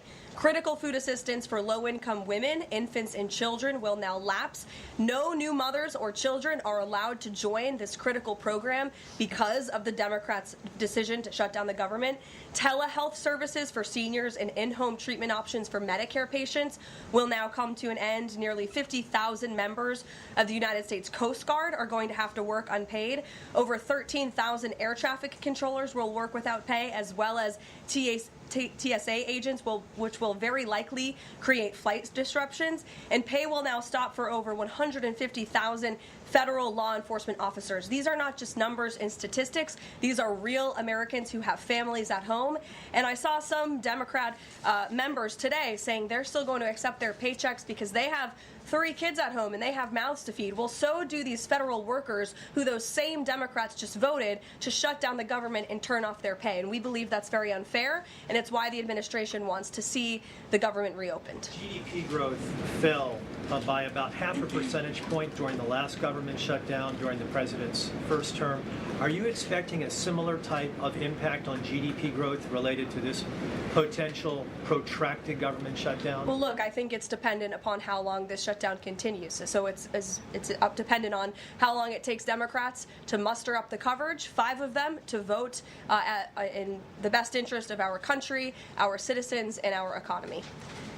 Eamon. Thank you, Caroline. Yesterday, your administration took a 5% stake in Lithium Americas and a stake in the mine that they're working on, and you've taken stakes in other companies and revenue streams from other companies. Can you articulate the broader principle here? When does the administration see it as appropriate to demand equity stakes or revenue streams from American companies? And what other companies are you going to be demanding those from? Well, look, this is a creative solution by the President of the United States to tackle our nation's crippling debt crisis. As I said earlier, we are $37 trillion, trillion with a T, in debt. And not only is the President effectively utilizing tariffs to bring in massive amounts of revenue, and there's billions of dollars coming in every month. I know you know that, even, because you cover it on CNBC quite well. So the President is focused on how can the United States government make more money? How can we make our country wealthy and rich again? And cutting some of these unique creative deals with companies around the world and here at home is just one way the President is seeking to do that. And I know the Department of Energy just announced this new deal. It's another great deal for the American people and our government. And on Lisa Cook, sure, go ahead. Lisa Cook, Yeah. the Supreme Court said today that she's going to be allowed to stay at the Federal Reserve Board until oral arguments in January. Does the President have any personal reaction to that? This has been something he's been very intent on. Look, we have respect for the Supreme Court, but they're going to hear the actual case and make a determination on the legal argument in January. And we look forward to that because we maintain that she was fired well within the President's legal authority to do so. She was removed from the board, and we look forward to that case being fully played out at the Supreme Court. Reagan. I have one for you on EJ Antoni and one on the shutdown. Sure. CNN reported that Collins and Murkowski declined to meet with EJ Antoni, raising concerns that his nomination was in trouble. I'm wondering what message Collins and Murkowski are sending to the White House by not meeting with one of the president's nominees. Well, look, EJ Antoni remains a great ally of the President and our team. It became clear, unfortunately, that he was not going to have the votes, and so we will be announcing a replacement nominee very soon. And on the shutdown, I'm just wondering how soon you could see cuts to the federal workplace, and if there's a specific agency that will experience the most cuts or be focused. Unfortunately, because the Democrats shut down the government, the President has directed his cabinet, and the Office of Management and Budget is working with agencies across the board to identify where cuts can be made, and we believe that layoffs are imminent. They are, unfortunately, a consequence of this government shutdown. Ed. Thanks, Caroline. So you talk about the layoffs being imminent. Is there a percentage, then, of reduction that the White House is looking for of workforce? I don't have a specific percentage percentage for you. Can I ask one about China, if I could? So China has not made one soybean purchase this year in the United States. I talked to a farmer yesterday who has about 1,000 acres in Iowa and says this is just killing her. Now, the president has been talking to President Xi. Could China not buying agriculture affect a possible meeting with the president? Would he not meet with Xi because China has refused to buy soybeans from the U.S.? Look, I don't want to speak for the president and make a determination on that from this podium, but what I can tell you is that supporting America's farmers and doing what's best for them is at the top of the president's priority list, and it's at the top of the list for this administration right now. There have been several very high-level meetings on this very topic. We want to help our farmers, and we're exploring the best ways to do that, and I would anticipate there will be more to come on that very soon. You can send a message to the Chinese president. Look, I just shared that message. The president wants what's best for America's farmers. Sean. Hey, Carolyn. Hi. Two things to ask you about. Sure. First thing, I want to ask about this video that the president posted the other day. It was an AI deepfake of himself talking about something called med beds. What was he trying to communicate to the public there, and why did he delete it? I think the president saw the video and posted it and then took it down. And he has the right to do that. It's his social media. He's incredibly transparent, as you all know. You hear from him directly on social media. He likes to share memes. He likes to share videos. He likes to repost things that he sees other people post on social media as well. And I think it's quite refreshing that we have a president who is so open and honest directly himself, many a times on Truth. You are hearing directly from the President of the United States. And second thing, how did the White House decide that it is appropriate for Jared Kushner to be working on matters that involve Qatar, the UAE, and Saudi Arabia, 3 countries that combined have given him more than $2.5 billion for his investment firm? I think it's, frankly, despicable that you're trying to suggest that it's inappropriate for Jared Kushner, who is widely respected around the world and has great trust and relationships with these critical partners in these countries, to strike a 20-point comprehensive detailed peace plan that no other administration would ever be able to achieve. And so Jared is donating his energy and his time to our government, to the President of the United States, to secure world peace, and that is a very noble thing. And this is a peace plan that has not just been accepted by Israel, but it has been applauded by Muslim and Arab countries around the world. It has been applauded by European leaders around the world. Virtually everyone in the world is supportive of this plan that Jared Kushner offered his time to help put together alongside our Special Envoy Witkoff, the Vice President, the President of the United States, Secretary Rubio, and the President's entire national security team. We are very proud of that plan, and we hope Hamas will accept it because it will lead to a more peaceful and prosperous Middle East. Kristen.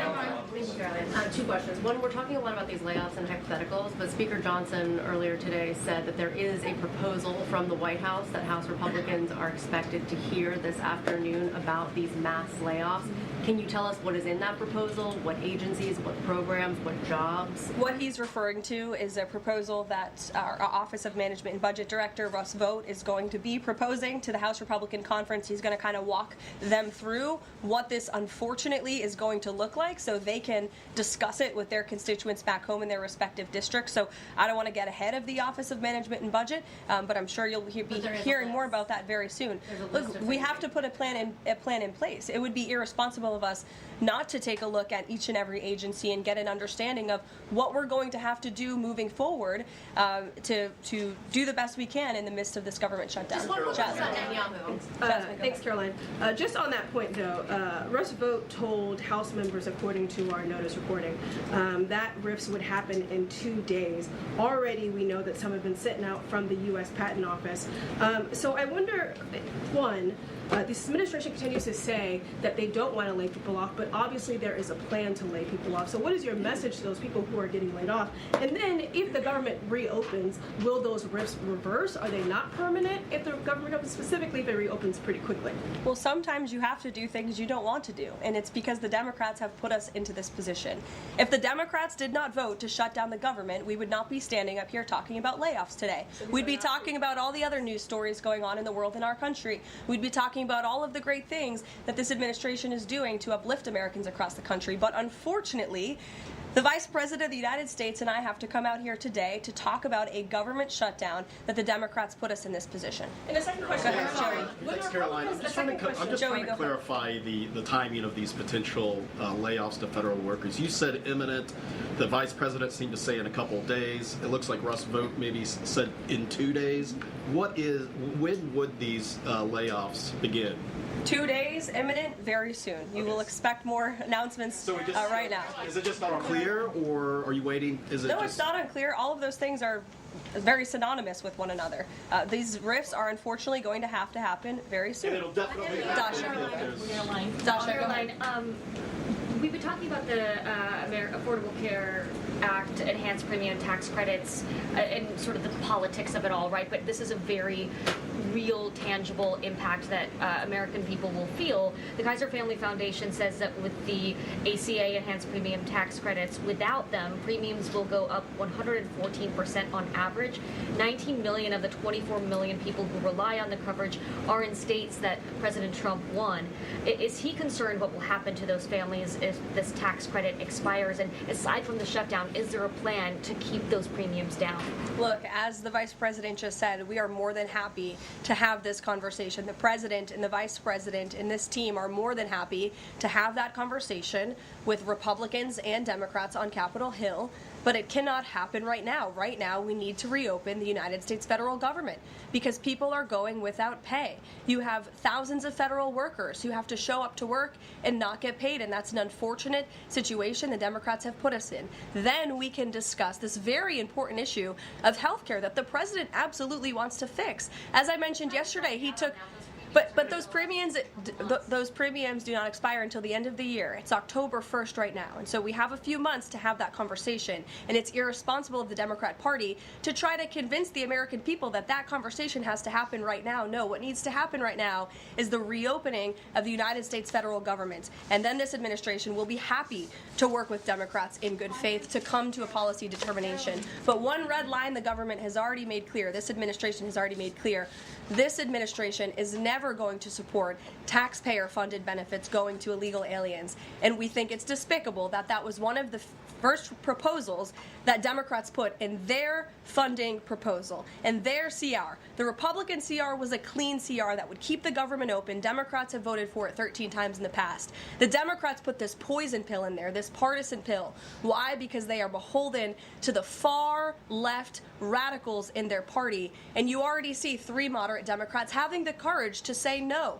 We need to keep the government open, and then we can have these conversations about health care. Mary. Caroline, I just want to circle back to something the Vice President said about Ocasio-Cortez. I'm actually surprised it didn't come up sooner. So if Schumer is catering to the demands of Ocasio-Cortez, can you share whether the White House views this as cracks in Schumer's leadership, and would the Vice President be open to meeting with someone like her if she is assuming this role in the Democratic Party? I'll let the Vice President speak on that himself.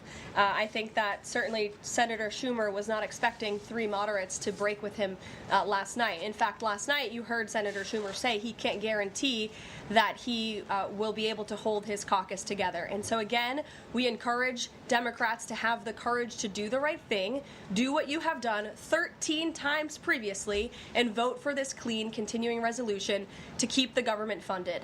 As for what the Trump administration and President Trump is going to do, we'll continue to be very public that we want the government to be open, and as the Vice President said, we'll continue to work in good faith with anyone on Capitol Hill who wants to do right by the American people. Thank you all so much. We'll see you later. Thank you, Caroline. Thank you.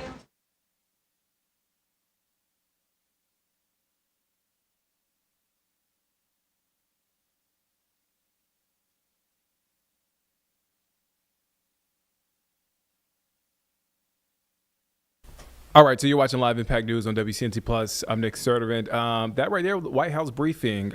We heard from VP J.D. Vance. Also, we got some questions and we got some answers, obviously, from Caroline Leavitt, from reporters. Again, right now we're in the midst of a government shutdown. We're going to take a break. We'll be back here in 2 minutes here on Live Impact News on WCNC Plus. We'll have more on the impacts this is having in the Carolinas as far as this government shutdown right after the break. Again, we'll be back here in 2 minutes.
All right, welcome back here on Live Impact News on WCNC Plus. I'm Nick Sturdivant. Carlene is here. So again, a big story. What we've been covering all afternoon, the government shutdown. I want to read just a little bit of what AP News has posted to give you some context on what's happening today.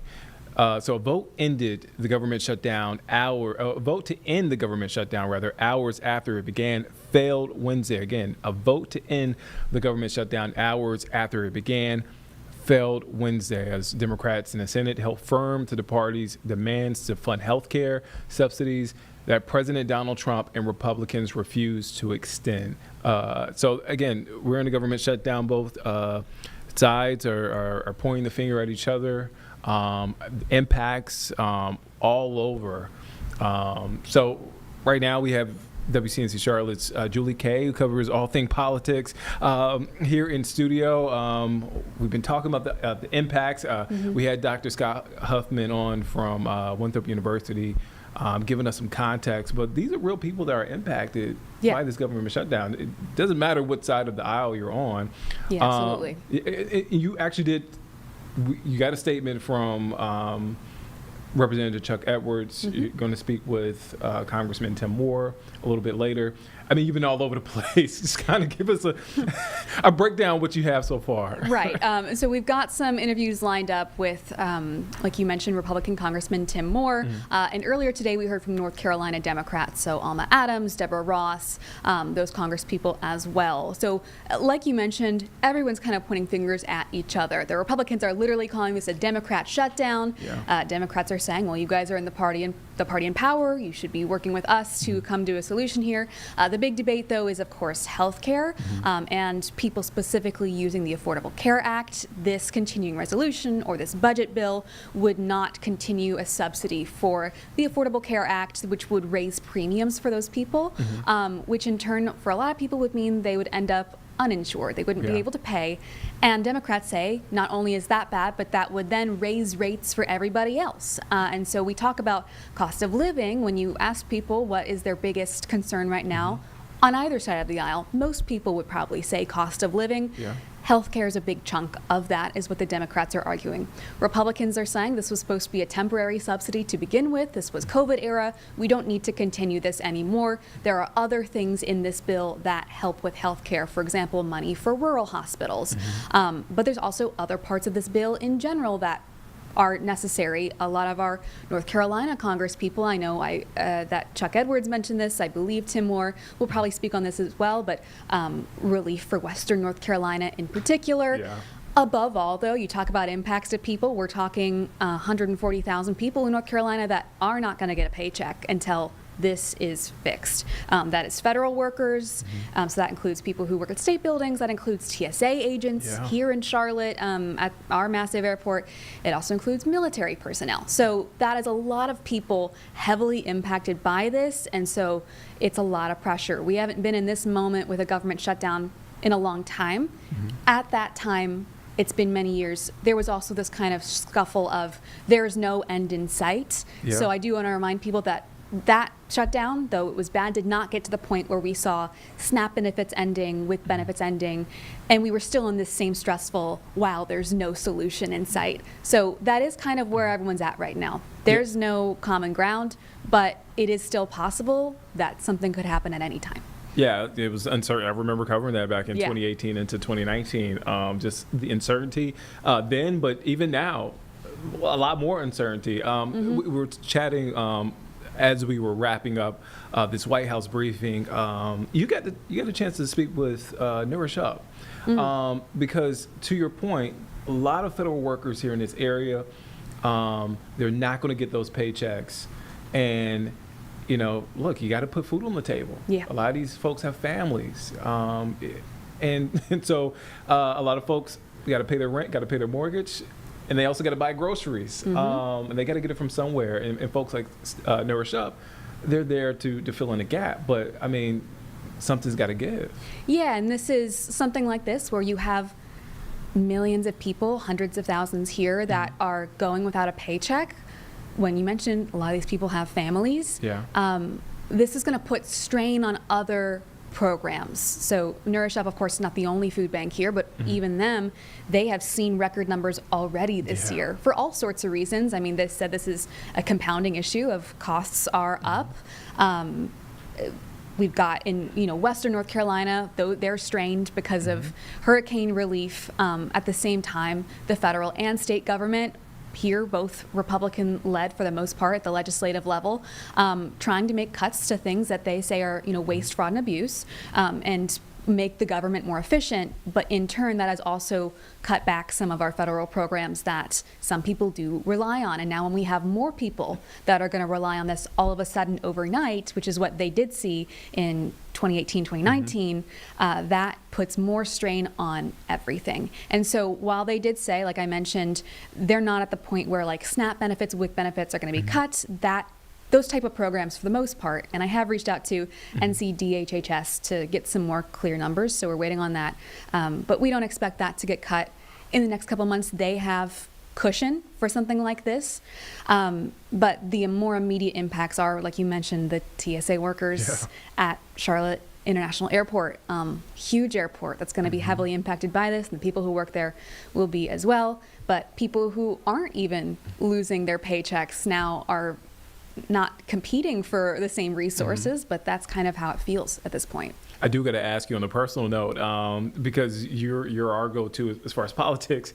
I wonder, I'm sure you've been answering a bunch of questions via text about what this means. Well, I guess I should ask, have you been answering and responding to folks? I've been getting folks asking me about what this actually means. Have you been able to do that? I think that yes, but I think a lot of people are in the spot too where they understand that we don't know yet. Yeah. We're in that phase today where we're kind of asking those questions, and like a lot of us have covered the most recent time where this happened.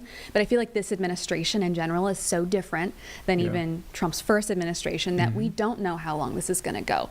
This particular shutdown, I think, is interesting because, of course, led by Chuck Schumer, minority leader, but he was so against this just a few months ago. So things change so quickly under this administration that I'm curious myself how long this will last. This is the Democrats' not just biggest leverage point, but only leverage point. I know that from what I've heard from those Congress people on the left, that they understand the gravity of this, but they really don't have much other leveraging power right now. Yeah. And so I think people right now are all kind of in this limbo where they're asking the question, but you and I only have so many answers as well, because the people in charge don't really have answers right now either. Yeah, same. I just wanted to, I'm like, man, if I'm getting these questions, I'm sure Julie Kay is getting these same questions. And it's a time, as I talked to Dr. Scott Huffman, that we're way more politically divided than we were back in 2018 and 2019. And it feels like 2018 was a long time ago because we had a pandemic in between this time. But it wasn't that long ago. Julie, I always ask this question, what time can folks catch your story this evening? So 4 p.m. we're going to have kind of the very cut and dry breakdown of this is what Democrats say and this is what Republicans say from here in North Carolina. And then 6 p.m. is when we're going to get more into how many people are impacted and what does that mean for you. Very important story. You don't want to miss that. Julie, thank you for your time. Thank you. Carlene, do we want to go to break real quick? Or I see something happening live if we want to go out there. Yeah, we got the Dems talking. I believe these are House Dems speaking. Yes. So yeah, I'm sorry. I'm just getting adjusted. This is Live Impact News when we have a plan and then we pivot. So let's go here. House Democrats are speaking right now. That's Hakeem Jeffries, minority leader. Spoke a couple minutes ago. Just missed them. Okay, so let's take a listen in. Again, we're in the middle of a government shutdown. Again, a lot of reaction coming in. So let's take a listen in. Colleagues on the other side, Lisa McClain, my counterpart, the chair of the Republican conference, instructs their members, don't talk about health care. That is their message. So while we're fighting for health care, we're fighting to keep this government open. The guidance from the GOP has been very clear. Don't talk about these issues because they know the American people are with us. Democrats have been at the negotiating table for months, and we want to work in a bipartisan way. We've always wanted to work in a bipartisan way to solve these issues. Republicans control the House, the Senate, and the White House. They own this crisis. They own this shutdown.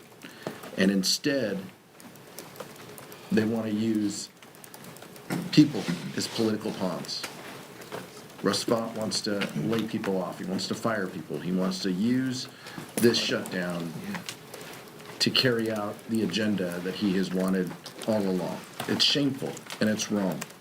Republicans will do everything in our power to fix this Republican mess, to provide health care to people, and to ensure that the American people aren't left out in the cold, because it's the right thing to do. Leader Jeffries. Pete, questions? Thank you very much, Mr. Leader. Two quick questions for you. One, I want to get your reaction to Russ Vought announcing this $18 billion hold on infrastructure projects in New York City. Do you think you're personally being targeted? The Trump administration is targeting the jobs, thousands of jobs, of hard-working Americans, working-class Americans, and blue-collar Americans who are going to lose the ability to work at the 2nd Avenue subway site or at the other project that has been canceled related to the Cross Harbor Tunnel. That's consistent with what the Trump administration has consistently done throughout their time in office. Lose jobs, cause economic pain and hardship for the American people. It's shameful, but it's very consistent with the Trump administration's track record of failing on the economy and targeting working class Americans. And then just one quick follow-up, just what's happening on the Senate side. It seems there have been some bipartisan discussions on the Senate floor where they may be discussing some type of short-term CR and trying to buy a little bit more time to work through some of these issues like the ACA. Have you been briefed on those discussions? Do you support what's happening in the other chamber? I haven't had a conversation with Leader Schumer about any developments on the Senate floor, but House Democrats and Senate Democrats remain consistent and in lockstep in defense of the health care of the American people, and that's not going to change. Leader Jeffries. Good afternoon. Jared Golden, as you know, was the only Democrat on your side of the aisle who voted for the original CR. He just put out a statement, said that the Democratic opposition to that was, quote, driven by the demands of hardball politics, driven by left-wing groups to make a show of opposition to President Trump. That's a pretty harsh statement from one of your own members. Do you refute that? House Democrats have consistently made clear that we will sit down with anyone at any time and any place to enter into a bipartisan agreement that makes life better for the American people. We will not support a partisan Republican spending bill that continues to gut the health care of everyday Americans. Health care is not a partisan issue. It's not a partisan issue. It's an American issue. And when you strip away health care from everyday Americans, that impacts Democrats, independents, and Republicans alike. When you strip away health care from the American people, as Republicans have done and want to continue to do, you're impacting people in rural America, in urban America, in the heartland of America, from coast to coast, and all points in between. This is not a partisan issue. Defending access to health care that's affordable, standing up for hospitals and nursing homes and community-based health clinics, that's not partisan. That's as American as baseball, motherhood, and apple pie. But you must disagree with Mr. Golden here. Question? Mr. Leader, so Russ Vought just spoke to House Republicans on a call, says that these firings are likely to start within the next 48 hours.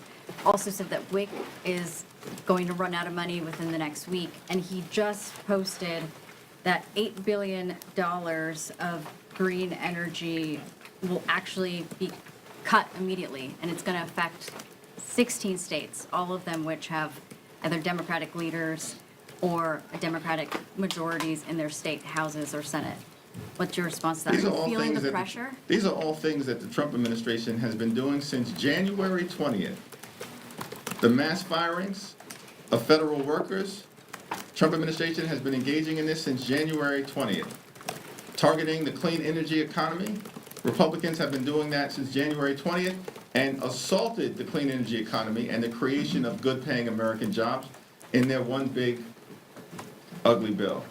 Trump administration has been killing jobs. This is a job-killing administration. Job creation. All right, so you're watching Live Impact News on WCNC Plus. I'm Nick Sturtevant. We are approaching the bottom of the hour, about 2:19 here. Right now, you're watching live on Capitol Hill as House Democrats speak. That's House Minority Leader Hakeem Jeffries from New York. He is specifically talking about the government shutdown that we're hours in right now. I want to interrupt this because we have a bit of breaking news. Just into our newsroom, we have learned that Dr. Jane Goodall, who is remembered as a advocate for animals and a renowned chimpanzee researcher, died due to natural causes. The Jane Goodall Institute announced it in a statement today. This is an article from NBC News. She was 91 years old. Now, in that statement from the Goodall Institute, it reads, quote, Dr. Goodall's discoveries as a ethologist revolutionized science, and she was a tireless advocate for the protection and restoration of our natural world. Again, that's a statement from the Goodall Jane Goodall Institute. She was in California at the time of her death on a speaking tour in the U.S. So she was still out and about. Again, she was on the speaking tour at the time of her death in California. She was 91 years old. All right, we're going to step aside for just 2 minutes. We'll be back here on Live Impact News on WCNC Plus.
All right, welcome back here on Live Impact News on WCNC Plus. I'm Nick Sturtevant.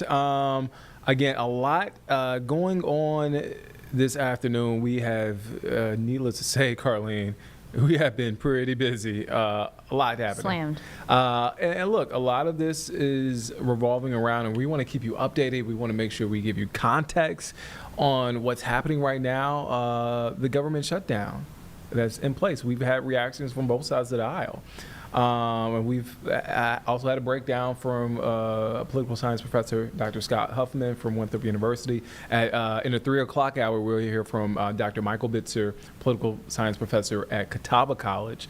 And right now, we continue to get reaction, that being on Capitol Hill. Because right now, House Democrats are speaking about the federal government shutdown. Let's take a listen in to what's being said. Johnson, that now you are coming in and that you care about feeding hungry children, that you care that they have what they need for preventative health care, that you care about pregnant women and that they can have a safe and healthy delivery for their children. Spare us.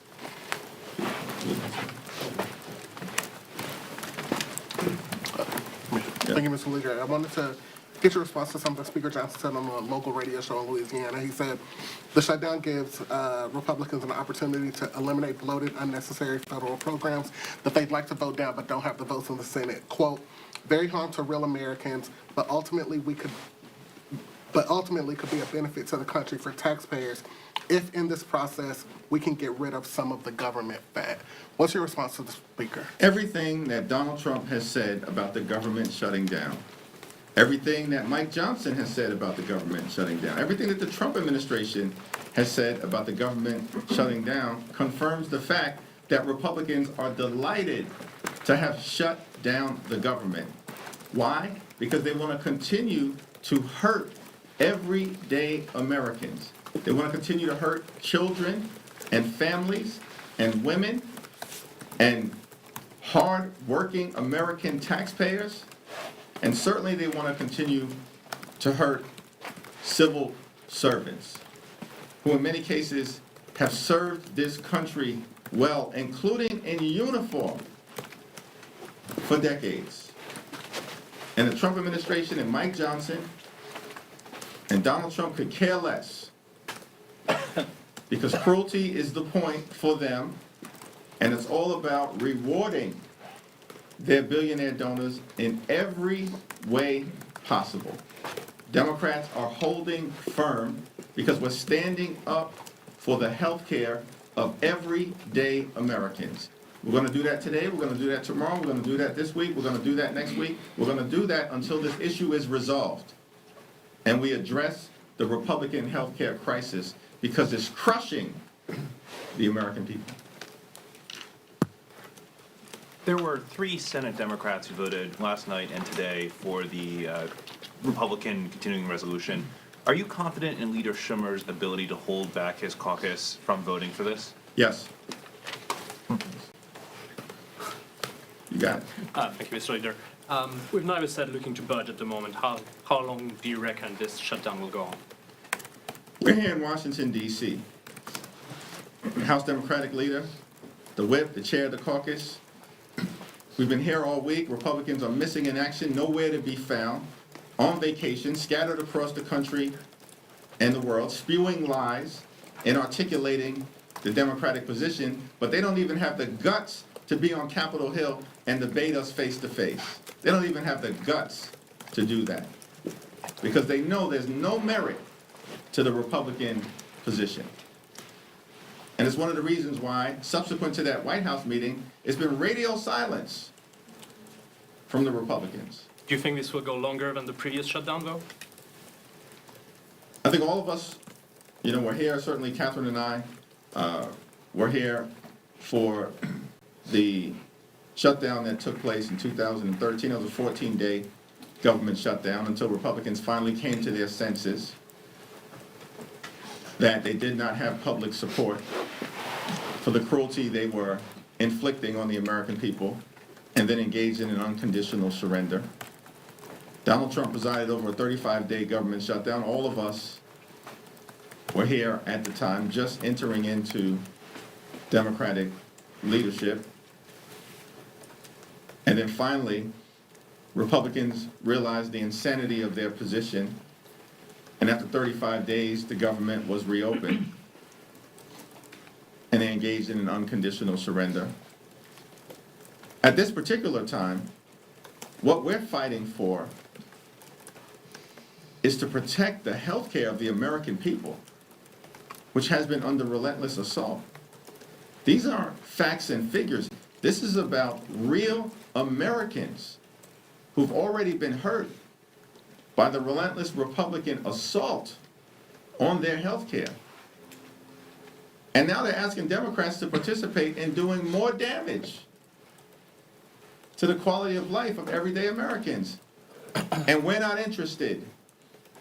Just like not a single Democrat voted for the one big ugly bill that enacted the largest cut to Medicaid in American history, Democrats will not participate in the Republican effort to continue to gut the health care of the American people.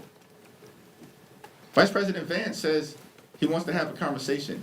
We're ready to have a conversation with any high-level member of the Trump administration. They just have to be prepared to act in good faith. Not to talk about it, but to be about it.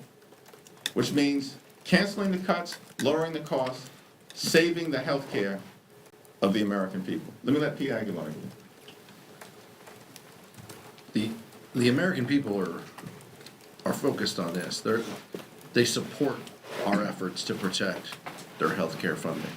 While J.D. Vance continues to spew lies, while Republicans are scattered across the country, we're here. As the leader mentioned, we're here ready to negotiate, ready to discuss and debate how we get out of this shutdown.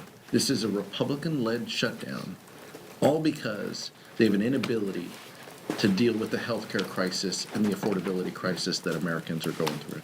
That's what this is about. And the American people are supportive of this, and it's a shame that they continue to use every lever they can to extract pain. But to your question, Nicole, infrastructure jobs being affected, thousands of people potentially laid off. I'm guessing a lot of those people might live in New Jersey too. A lot of those workers who could be laid off. And folks in New Jersey will have a choice in 30 days.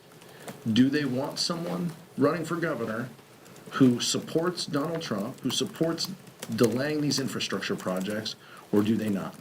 Those are some choices that employees will have to make and that working families will have to make. And I trust that they're going to make the right decision.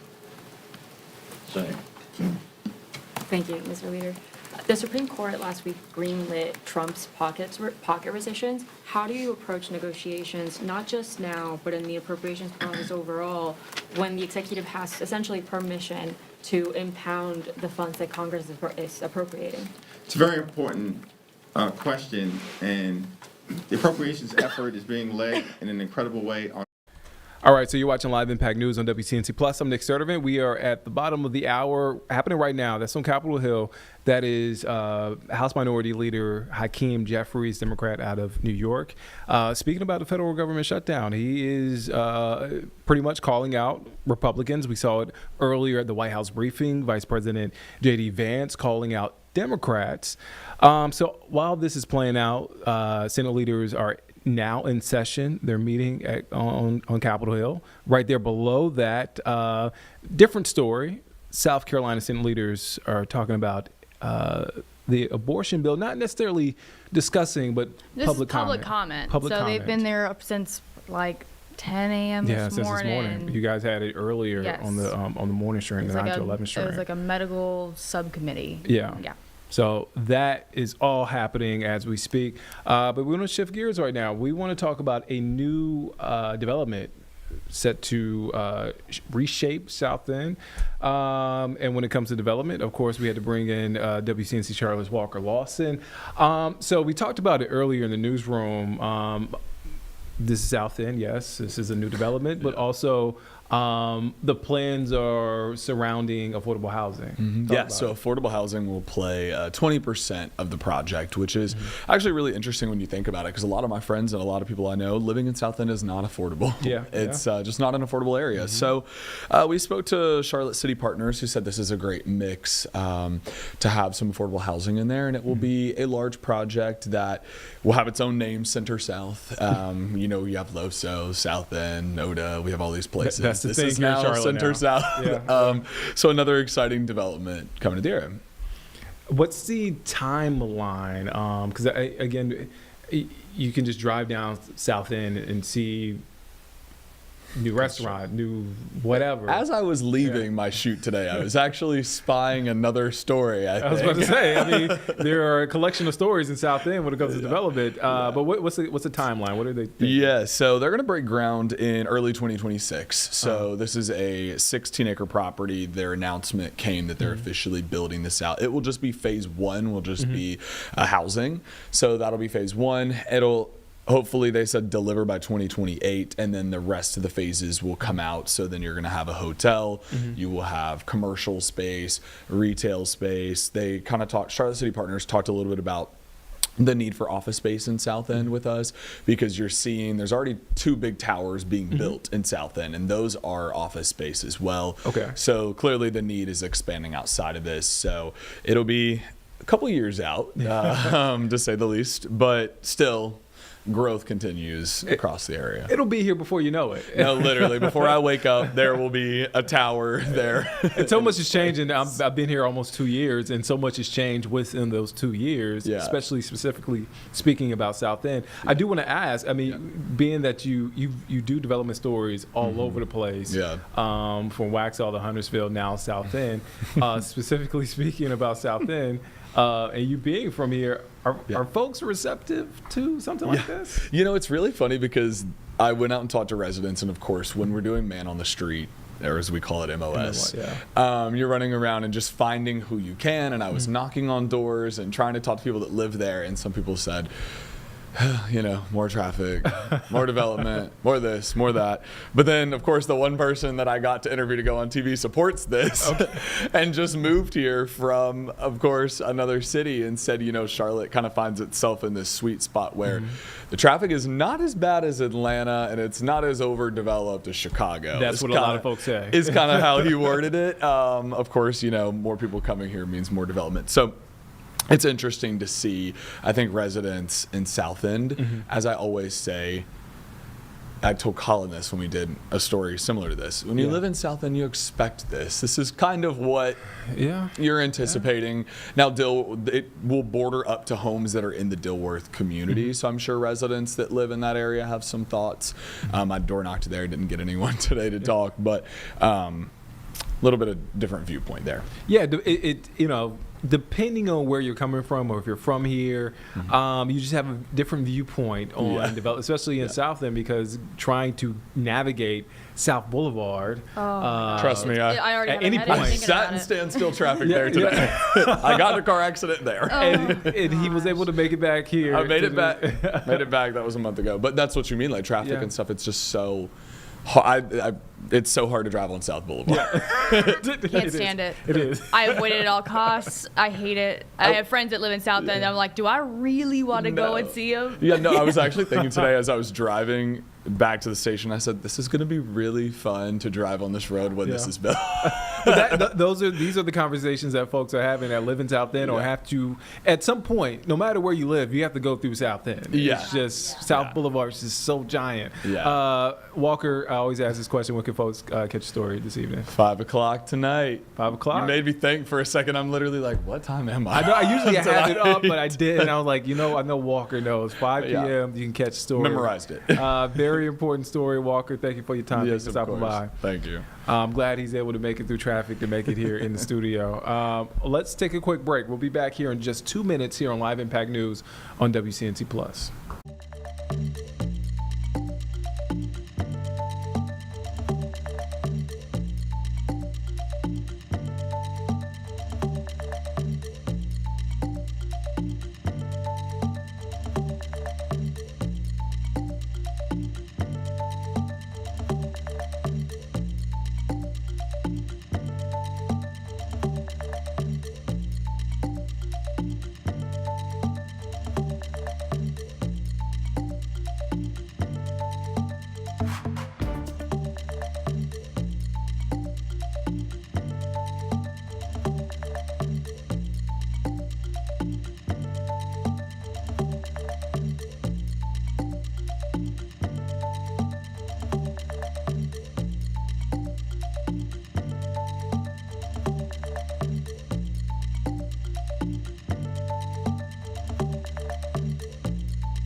All right, welcome back here on Live Impact News on WCNC Plus. I'm Nick Sturdivant. Carlene is here in studio. Again, all afternoon we've been updating you on what's been going on and reaction from the federal government shutdown. So we just came across this post on X from Governor Josh Stein, North Carolina Governor Josh Stein. It reads, "I am relieved to hear FEMA say operations will not be impacted by the government shutdown, and I call upon the administration to grant an exception for all Western North Carolina recovery-related efforts. We cannot afford for dysfunction in Washington to disrupt this critical work." Again, that is North Carolina Governor Josh Stein commenting on the government shutdown, and also noting that, look, he's relieved that FEMA is not going to be impacted, and at least for the time being, not going to be impacted as it relates to the recovery work and efforts in Western North Carolina. We were in Western North Carolina all last week, so you saw it firsthand, the recovery and the resilience, but more importantly, the work that still needs to be done there in the mountains. All right, so let's go back to this. So happening here on Capitol Hill, we're hearing from House Democrats. They're speaking in regards to the federal government being shut down. Let's take a listen in. House Democratic Caucus opposes a shutdown. Republicans have led to this shutdown. Democrats, fundamentally, we want to make government work. We know government can be an instrument of good. We know government can be a backstop that helps people. We know government in this moment, in this case, offers health care to people. That's why we're here. That's the importance of keeping government open. That's why we're fighting. That's why we're pushing. We're pushing for communities like all of ours who have thousands of kids who get nutrition programs, who are fed have food on the table because of government, because of the work that we've done, and that is under attack. Thousands of kids who won't have health care if these Republican policies go into place. That's why Democratic voters and the Democratic caucus and Democrats around the country don't want shutdowns, because we believe that government can be an instrument of good. It is a long-held belief that it can. We want to ensure opportunity for our kids, and we just know, is what Clark said, America is too damn expensive. It's too unaffordable right now, and people need a little bit of help. And that's what happens. That's why 58% of Latino kids either get their health care or get nutrition programs from these programs. 65% of black kids. That's who we're fighting for. That's what makes this so important in this moment. We are fighting for our communities, and we're fighting for their kids because we want them to have a shot at a future. Thanks. No, I'm sorry, right? Second row. Thank you, Mr. Leader. In regard to the Times poll, you just said that you have support from the American people to defend their health care. However, this morning, some Americans woke up today to have no care from certain health care services because of Congress's failure to meet the September 30th deadline. How are Democrats fighting for health care if Americans are going without care right now in this shutdown that could potentially be prolonged? The overwhelming majority of the American people understand which party fights for the health care of everyday Americans, and that's the Democratic Party. And in poll after poll after poll, including in Fox News polls, that's a reality of the American electorate's understanding of who in this town fights for them as it relates to accessible and affordable health care. That would be us. And who has a track record of devastating the health care of the American people? That would be Republicans, including most recently with their one big ugly bill, which included the largest cut to Medicaid in American history, devastating people in Louisiana and in the other 50 states, as well as territories. Second row. Leader Jeffries, thank you. I spoke to some Senate Republicans who had a discussion with Democrats. They seem open to a potentially shorter continuing resolution. What's your response to that? And separately, I asked Speaker Johnson last night about the Affordable Care Act subsidies. He said he is open to reforms. Are you open to reforms? We're open to extending the Affordable Care Act tax credit because that is what needs to be done as it relates to more than 20 million Americans who are at risk of losing access to care and having premiums go up, in some cases, by thousands of dollars per year. With respect to ending this Republican Trump government shutdown, which is going to have painful consequences for the American people, including depriving older Americans from health care, including jeopardizing aviation safety, concerns with food safety, and a whole manner of other services that the Trump administration has already been adversely hurting throughout this year outside of the context of a shutdown, and now they want to pretend as if a government shutdown is the reason why they're suggesting that they're going to do some more extreme things. No, the Trump administration does extreme things because they are extreme. That's the reason why Donald Trump is deeply unpopular and why the one big ugly bill has been a complete and total failure.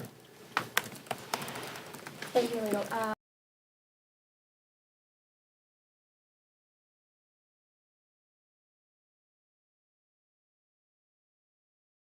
All right, so that right there looks like that shot froze. House Democrats answering questions, reacting to the federal government shutdown, its impacts, as House Minority Leader Hakeem Jeffries there speaking. We heard from other leaders.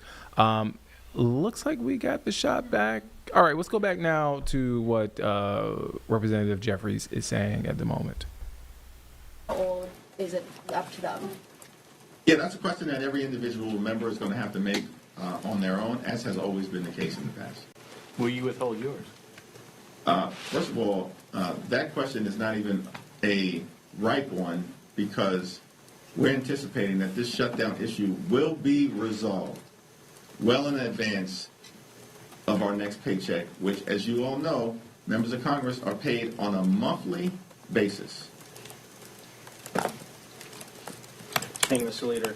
One of the talking points Republicans keep going to about this shutdown is they say the only reason this isn't a repeat of what happened in March with regards to the Senate is that Leader Schumer is afraid of your New York colleague, Congresswoman Ocasio-Cortez. What's your response to that? Leader Schumer has taken a principled position, as has every single Democrat in the House and the Senate, related to opposing a partisan Republican spending bill that continues to gut the health care of the American people, and we want no part of it. Because the Trump administration has already done tremendous damage to the health, the safety, and the economic well-being of everyday Americans. We just need sensible Republicans to be willing to sit down and have a conversation with all of us that can include the administration about reaching a good faith agreement to reopen the government, to enact a spending bill that actually improves the quality of life of the American people and that addresses the painful, harmful, outrageous, and out of control Republican health care crisis that has been visited on the American people throughout this year. Thank you.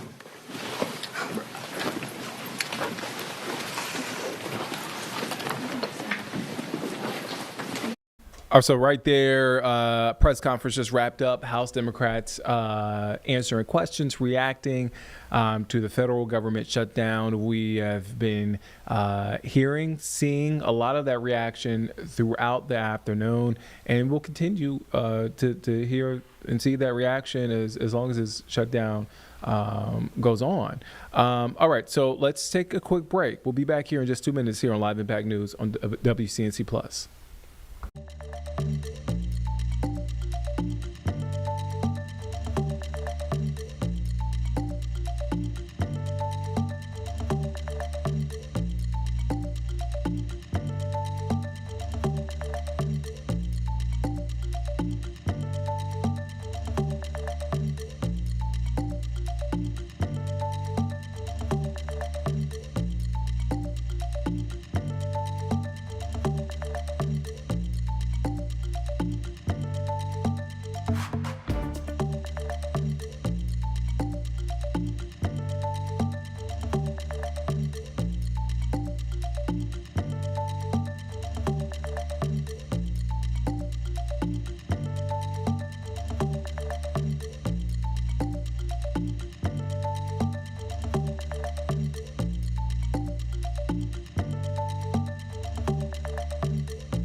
All right, welcome back here on Live Impact News on WCNC Plus. I'm Nick Sturdivant. Carlene is here, and we're both going to miss a big weekend here in Charlotte. I might get back in time for it, but it's a might. It's a might. It's going to depend. I'm doing a 7-hour drive the day before, so we will see.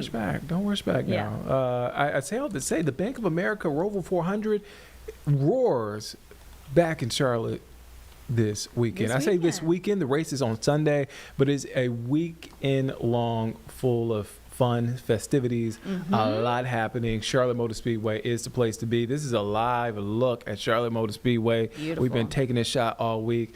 It looks like there's some action happening right now. They're getting it prepped, ready to go.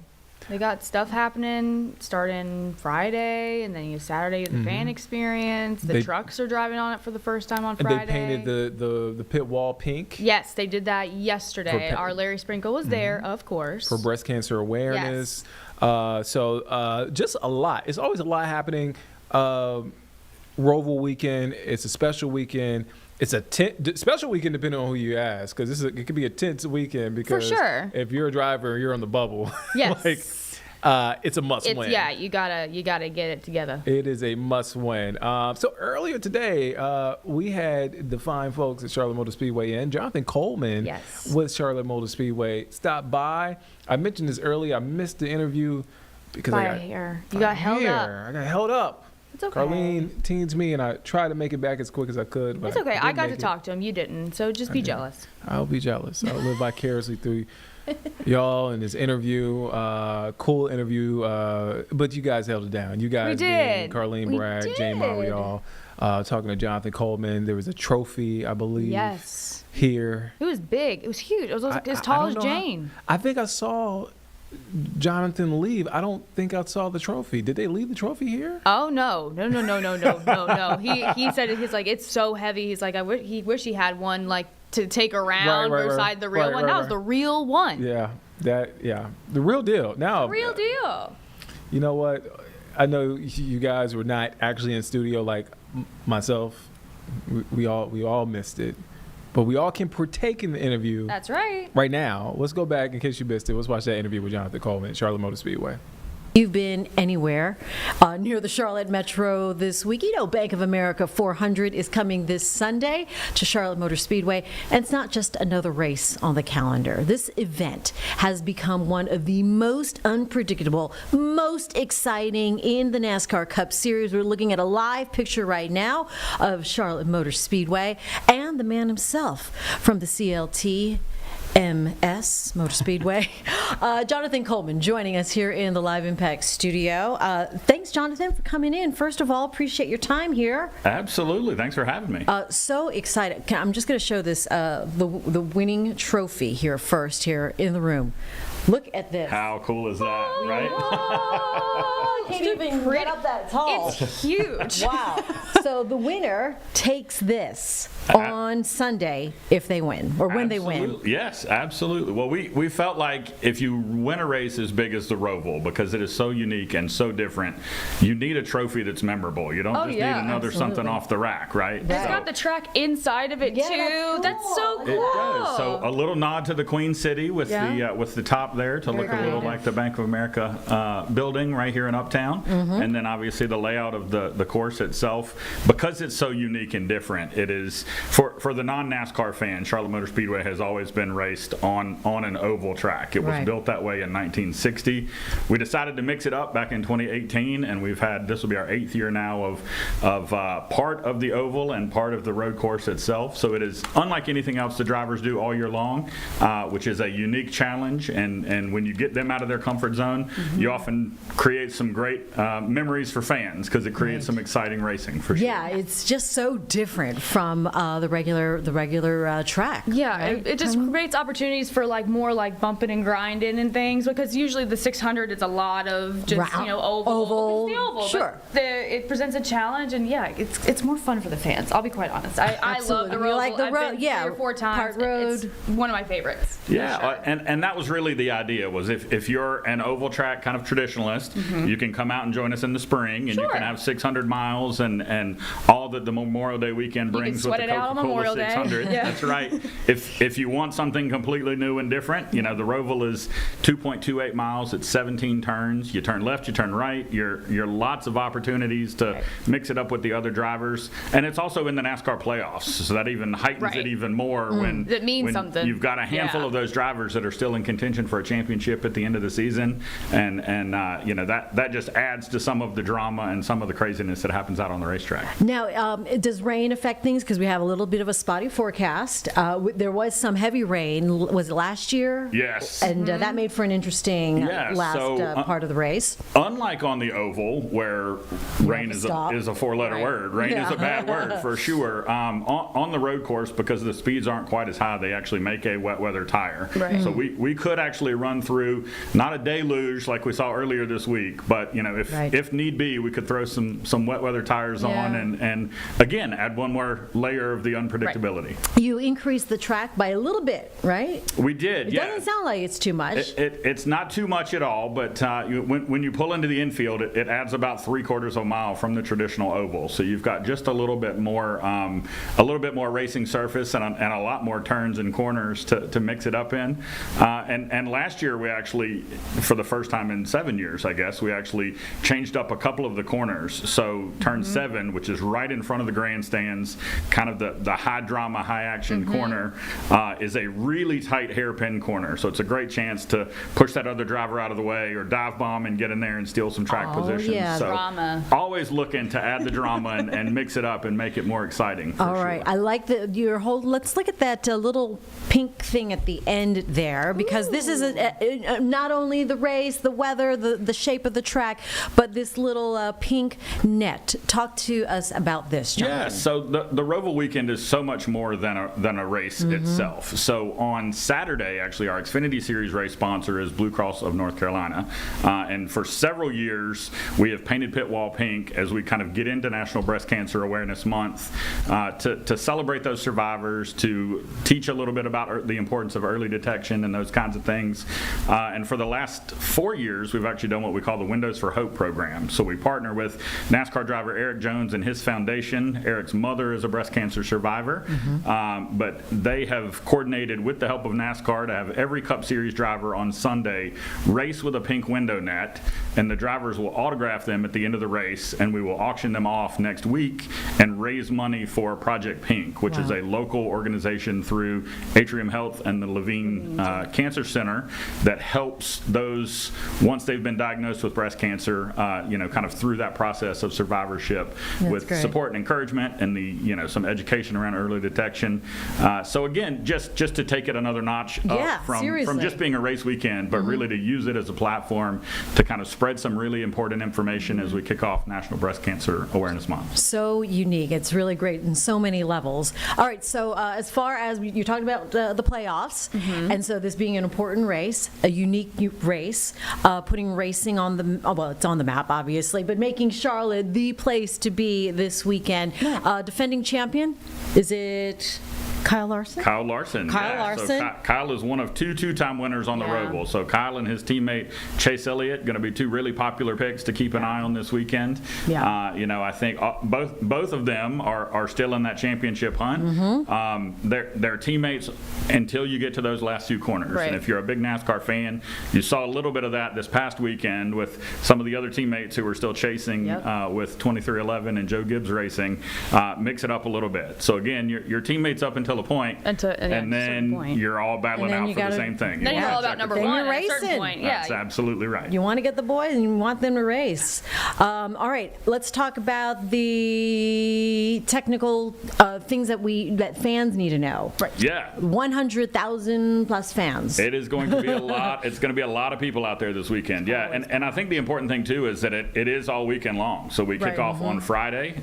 For the first time ever, we're going to have the Craftsman Truck Series racing out on the Roval. So that'll be, if you think of it in baseball terms, kind of a double A or a triple A, kind of a minor league series. These are the guys that are still looking to kind of make their way up to the racing on Sundays and into the majors, I guess. But it'll be their first experience on the Roval. So again, complete chaos. And the way that NASCAR rules work, they haven't come out and tested. So Friday will be the first time that they're actually on the racetrack. They'll have about 20 minutes of practice. They'll have qualifying, and then they'll be out there to kind of see how it all shakes out. Essentially winging it. And absolutely, completely winging it. But throughout the day on Friday, it's really about the fans. We're hosting fans from 49 states.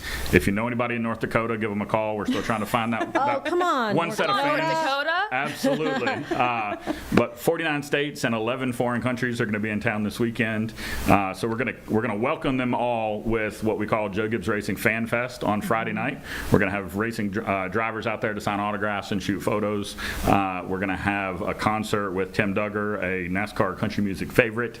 We're gonna have the hauler parade. So all of these big 53-foot tractor trailers that you see bringing the cars in are actually all gonna parade right through the fan zone with a couple of NASCAR Hall of Famers and a few other special guests. So it'll be a big kickoff to the weekend. Saturday we turn our attention to the Xfinity Series for the Blue Cross NC 250, and then Sunday obviously we're racing with the big boys for the Bank of America Roval 400. All right, too much fun. Carlene's going to make it. I'm going to try and make it. You'll try to make it.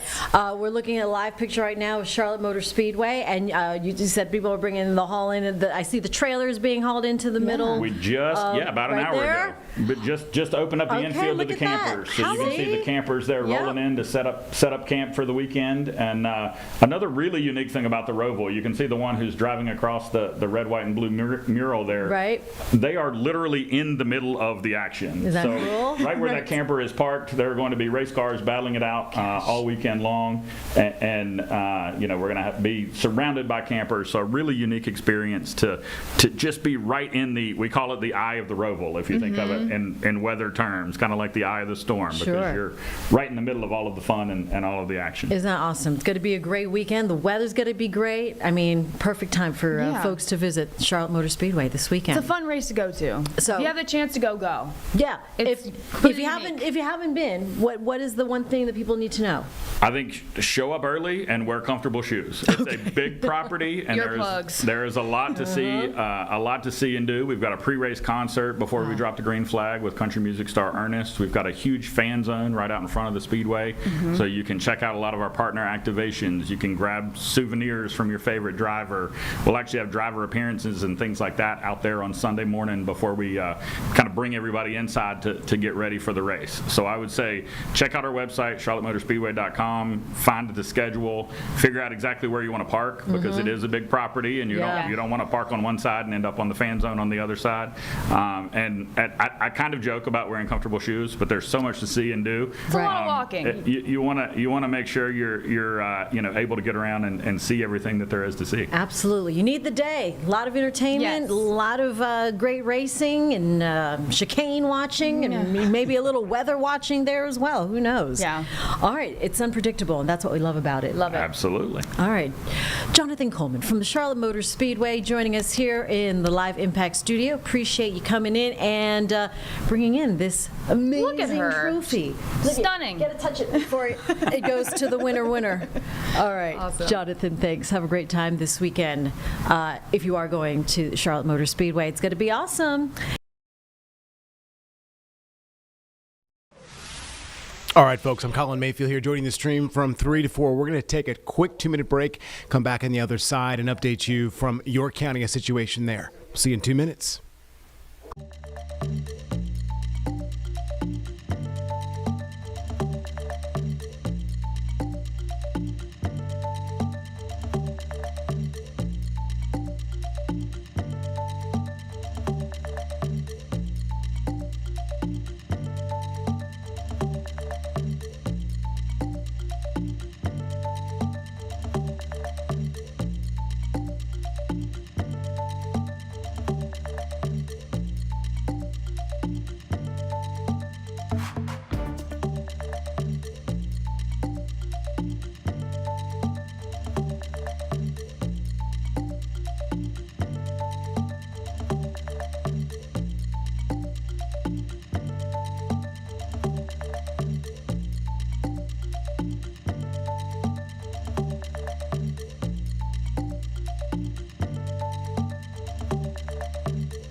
And we're back, everybody. All right, there's been 11 individuals arrested in a multi-agency operation where there's been 2 separate proactive online child exploitation investigations going on from August all the way to September. The York County Sheriff's Office giving us an update in these heinous crimes. Let's go to this now. My name is Deputy Trent Ferris, Public Information Officer for the York County Sheriff's Office. Thank you for being here today for this news conference, because it is a very important day to be able to tell you about an operation that we had over the last couple of months and weeks. 11 child predators have been arrested. Over months of August and September, the York County Sheriff's Office, along with state, federal, and law enforcement agencies, took part in 2 separate operations for proactively going after online child predators in an investigation called Operation Huntsman. The operation occurred at multiple locations in York County, including an undisclosed residence. York County Sheriff's Office is part of the Internet Crimes Against Children ICAC Task Force and with the South Carolina Attorney General's Office. Working together, they track down, identified, and prosecute those who prey on children in South Carolina. At any given time, 25 to 40 officers, analysts, and staff members closely monitored numerous social media platforms and were contacted by the suspects. All 11 individuals were referred to as travelers and actually arrived at undercover locations set up for the operation.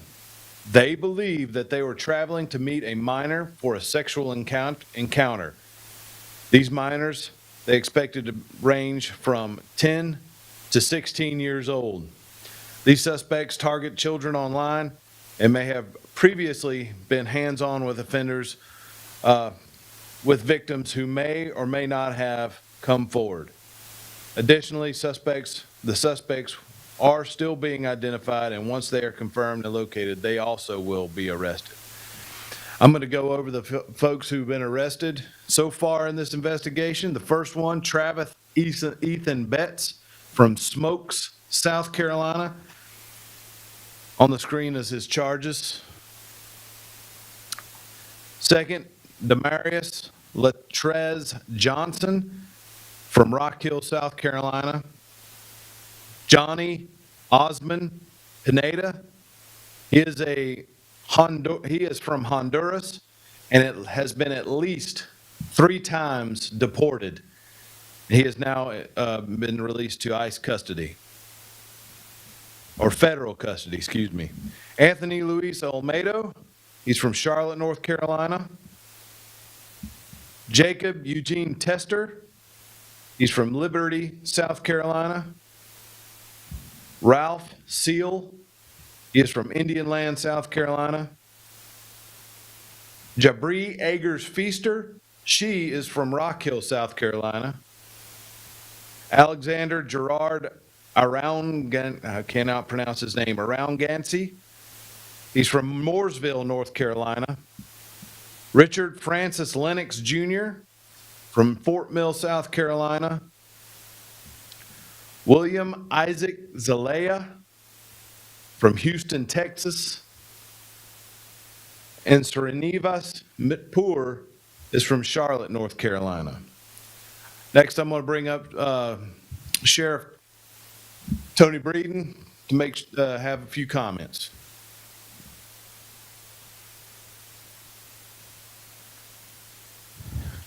Now, I just want to thank the partnership, especially with the FBI and our guys, and you can't do this without these partnerships. And our analysts, you can't describe how hard they work to make it happen, and our people that pour hours and hours and hours into this and do all they can to try and aggressively pursue some of these people. And I've said it before, I believe that we are in a battle of good versus evil. I've said it.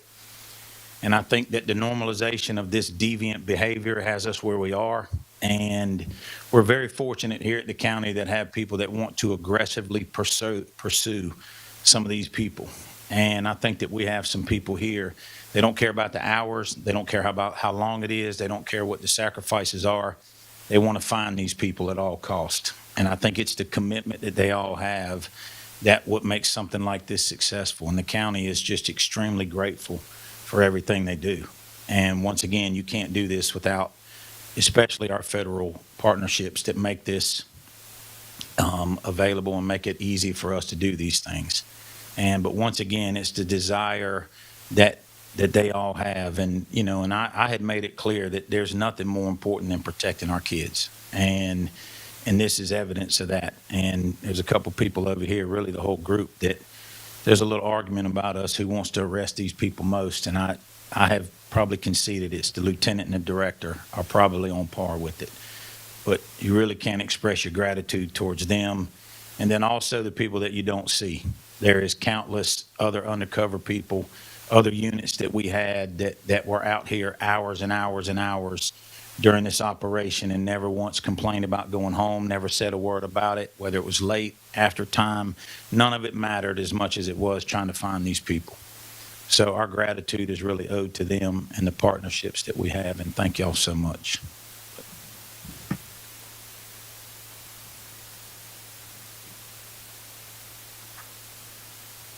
You gonna say anything? I'm Director Robert Hamilton with the York County Sheriff's Office. I'm also a task force officer with the FBI. I'm very appreciative of the partnerships that we have with our federal partners, especially. They facilitate, make this possible, but I am most thankful for my teammates on the Internet Crimes Against Children Task Force and here locally at the Sheriff's Office, and the fact that we do have a tireless desire to end this predation on our youth, which, as you can see, ranges in ages in these suspects from 18 years of age all the way up to 60, I believe was the oldest. 63. So it's an epidemic in this country as far as children being used as some sort of currency or some sort of sexual target for these people. And I want people to know, as the sheriff said, I want to reiterate, it ends here. In York County, it's not going to happen. We're after you. We'll find you. We will arrest you. Thank you.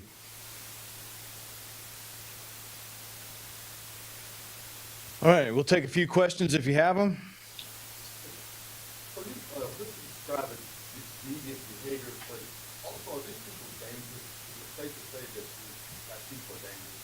Because I did see one, were there any weapons found? I did see one that had hands, were they as dangerous to society also?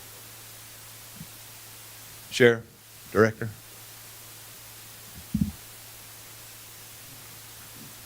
And I'm sorry, the question was what now again about the weapons? Yes, were there other things found in the that people were dangerous outside of being deviant? Several of them I feel like were dangerous and deviant. Well, obviously they're deviant. Outside of the deviant's behavior, there was some danger. Obviously bringing methamphetamine, possibly with the intent to distribute it to a minor, I would consider quite dangerous.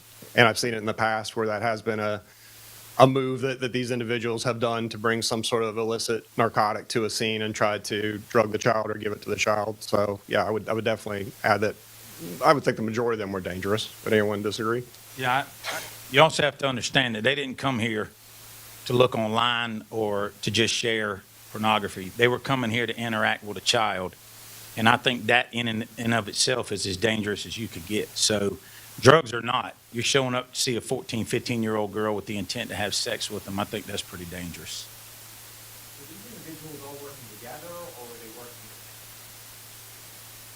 I mean, I think independently, but the problem is what the internet has become, and the exploitation and the accessibility of it is a problem. So you're not necessarily, some of these sites are interlinked together and things like that. Yeah, they are clearly working as individuals, but the access to it is what makes it possible. And, you know, they do network together and, you know, but as each person came, it was an individual effort each time. But collectively, it's part of an overall, like I said, a societal problem that we've normalized it to the point to where there's that many people think it's okay to do it. More can you tell us, I guess, about the investigation in terms of you identify these folks and then set up a scenario that you attract them to come here? What more can you tell us about that portion? I mean, they were coming here to have sex with a kid. You know, I mean, that's, you know, you don't really want to go into, there's certain things that we don't want to say as far as the investigation and the tactics used and things like that, because, you know, this is not the last time that anybody has it. We're not the last time we're doing it. So you don't want to talk about too many things involving that. So it's just, you know, you can just imagine what somebody's looking for and what it takes to get them. So. For the individual that and been brought back to charge, did he come here for the child, sex crime, or was he here for other reasons and just happened to be found out through this operation? He came to have sex with a child. He came to have sex with a child, and it was later found out his immigration status. He is currently in federal custody. He has been charged federally, as Travis Betts has also been charged federally.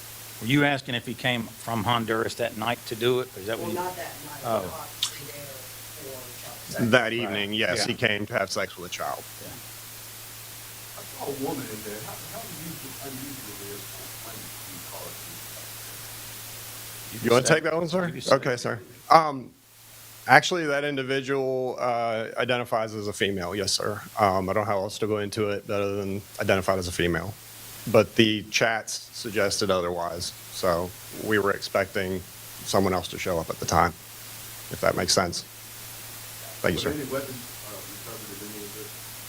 I don't recall any, no, sir. But in the past, we have had rape kits, weapons, things like that, that have been brought with them, but in this operation, I don't recall any. I don't think you're not going into detail, but as far as you know, in these cases, the physical activity took place. With a child?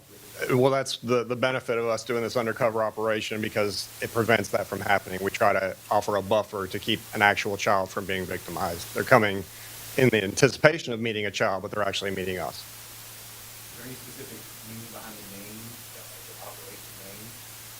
Lieutenant, would you like to comment? Come up to the microphone. I'll give credit where it's due. I did not come up with the name. Another police officer at this agency did. Huntsman is the person that rescues Little Red Riding Hood. So it was an idea to throw a name out so that we can file the paperwork properly. So that's all there is to it. The message, I guess, to parents that are going to be watching this, that kids that are on all kinds of devices will be what do you hope will be that message to parents and anyone else out there? Well, you know, we've talked about it at length, and, you know, there's been Representative Guffey's talked about it, and you can no longer just assume that there's not evil out there looking for what your kids are doing. I mean, you look at YouTube videos on kids' channels, and there's explicit things that are hidden in there and in plain sight. So I think for parents, the days of you just assuming that your kids are just watching videos or playing games, you just have to be past that. You have to be aggressive. You have to be proactive. You need to make sure that you have access to your children's phones. You need to make sure that you're seeing who they're chatting, who their friends are, who they think they're talking to, what sites they are. Something is Instagram and some of those, the messaging that's going on. So you just can't assume that I've got a really good kid. That's not happening. It's, you know, that people are knowing how to prey on them, and they're looking at their algorithms and what they're liking and things like that. And it's a process that these people are good at and identify and come after kids that have that full accessibility. So parents, you just can't sit back and assume they're not coming after your kids.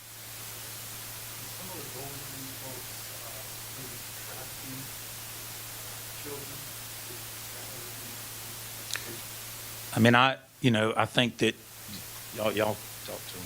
I mean, I can't speak specifically to the ultimate intent. I know that evening they were intending to have sex with a child. So as far as if there was an intent for further human trafficking following that, I'm not aware of any at this point, but.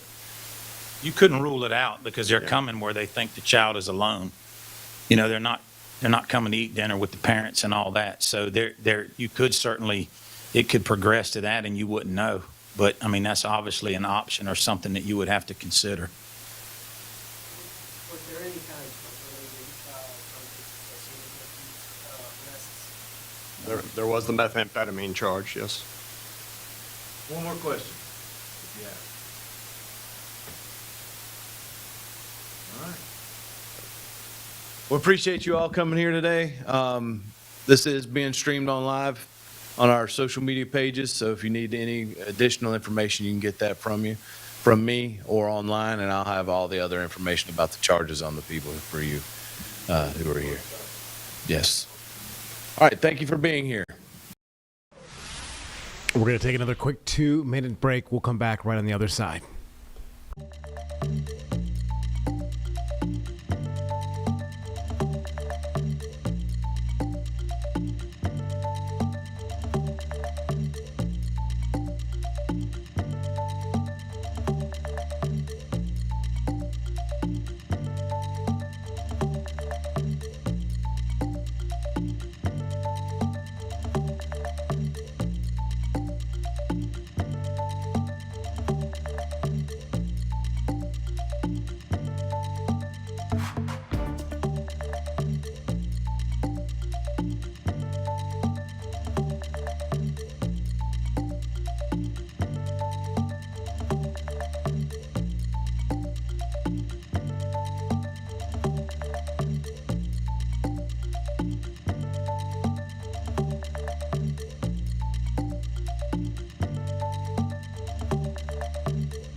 All right, welcome back, folks. Obviously, there's been a lot of discussion about repeat violent criminals, letting them on the streets. We even talked about a suit potentially that could help victims or families of victims who die by violent crime that could affect magistrates and judges here in North Carolina. So the Department of Public Safety is discussing repeat violent criminals in Texas right now. We're going to go to it.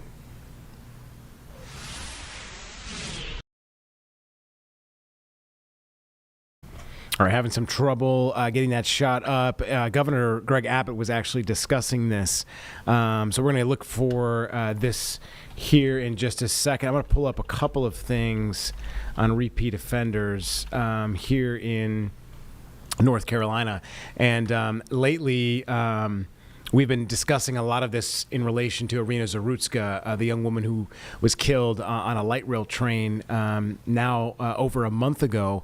There's been a lot of discussion and controversy really over repeat offenders being let out of jail, whether they've had felonies. That's been the specific focus on a lot of situations. And we did see Logan Federico's father speaking about this here in North Carolina and saying he will not be going anywhere, that he's going to continue to voice his concerns about where this is headed. So we'll update you on that situation when we can. The Senate actually is ongoing right now discussing the shutdowns. We'd lost our shot in Texas. We're going to go to this right now in Washington, D.C. Democracy, it's just basic fairness that when parties reach an agreement and shake hands, that both parties have to honor it.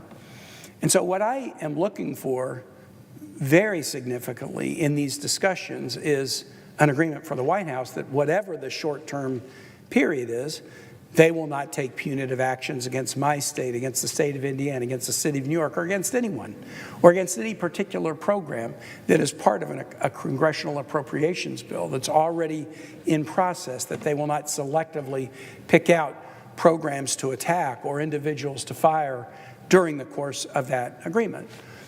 Now, I think we have to have that longer discussion about an ultimate year-long appropriations bill about a deal is a deal. But all I'm looking for here, and all Virginians are looking for here, is that we would reach that agreement during the pendency of some short-term CR as we try to negotiate a full-year agreement. We can do this. We can do this.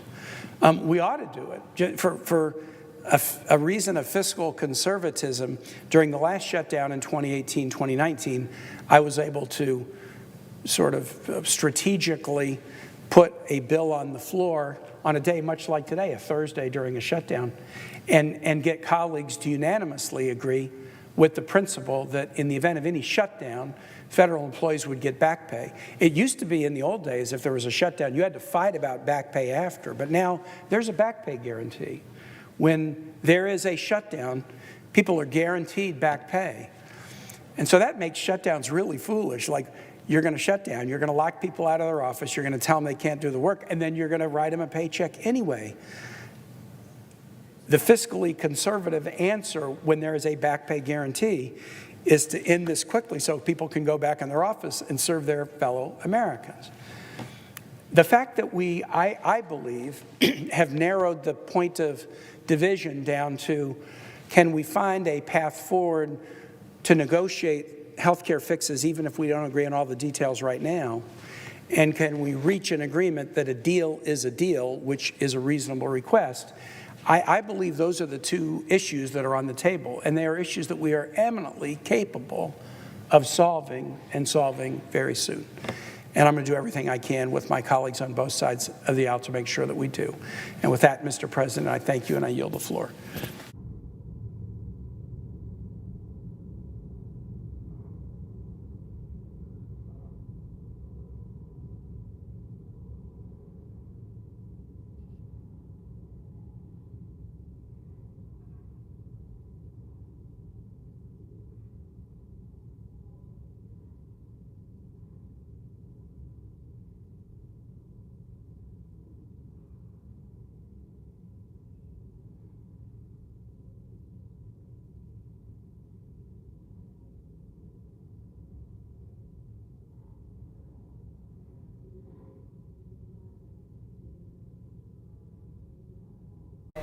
All right, we're going to take a quick 2-minute break, guys. We'll be back right after this.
All right, everyone, welcome back here on WCNC Plus inside the Impact Studio. We have an awesome expert who joins us often, and we appreciate his time.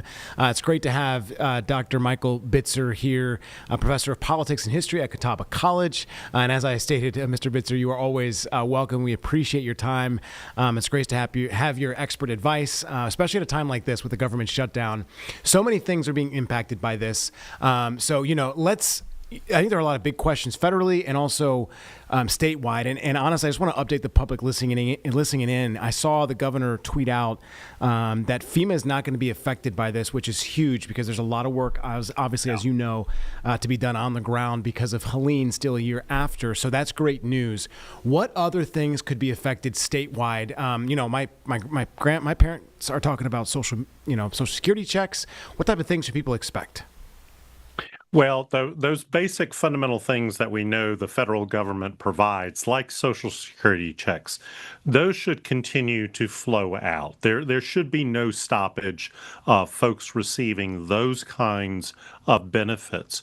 Where I think, some real issues could potentially come about that could have a daily impact on North Carolinians are things like airport security, airport control, TSA, air traffic controllers. They may be required to be on the job, but they're likely not going to be paid. So you've got that kind of dynamic.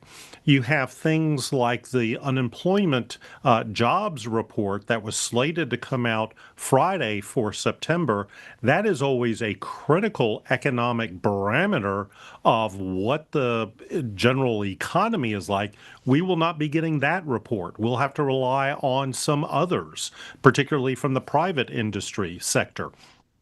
So, it all depends on how long this particular dynamic lasts. If people go to national parks, there could be, real signs of trash not being picked up, park rangers not able to assist people in those areas.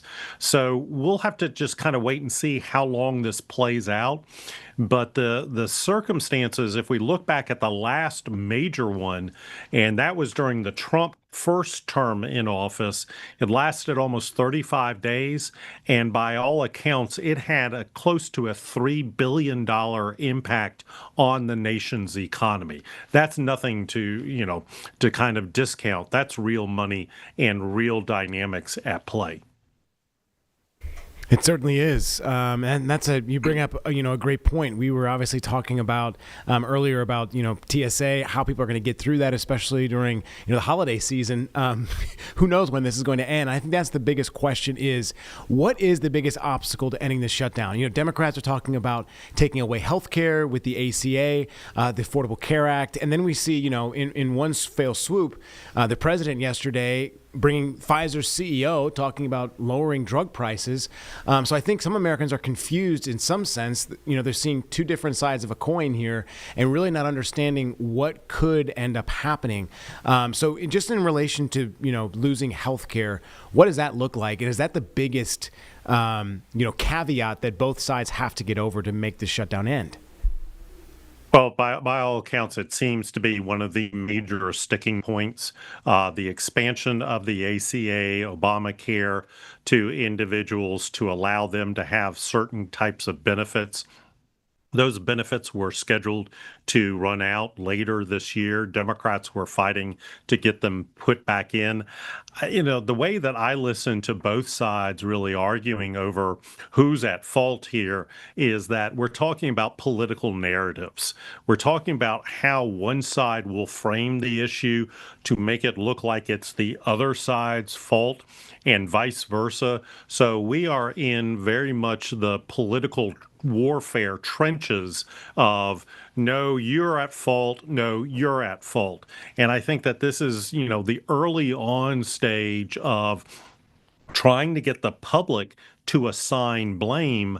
I would say let's wait through the weekend and maybe early next week. There's got to be some public opinion polls out there testing who do you see as at fault. Certainly there's going to be partisan dynamics. Republicans are going to blame Democrats. Democrats are going to blame Republicans. Tell me where the middle falls. Tell me where independent Americans tend to fall, and that might push one side or the other to give some room, or for both sides really to try and make some kind of compromise, which is oftentimes seen in Washington, D.C. as a dirty word. Certainly so, and it's been interesting to watch both sides, kind of, as you said, play into this cycle of blaming one another, which I think Americans that are at home kind of confused as to, hey, this doesn't make sense.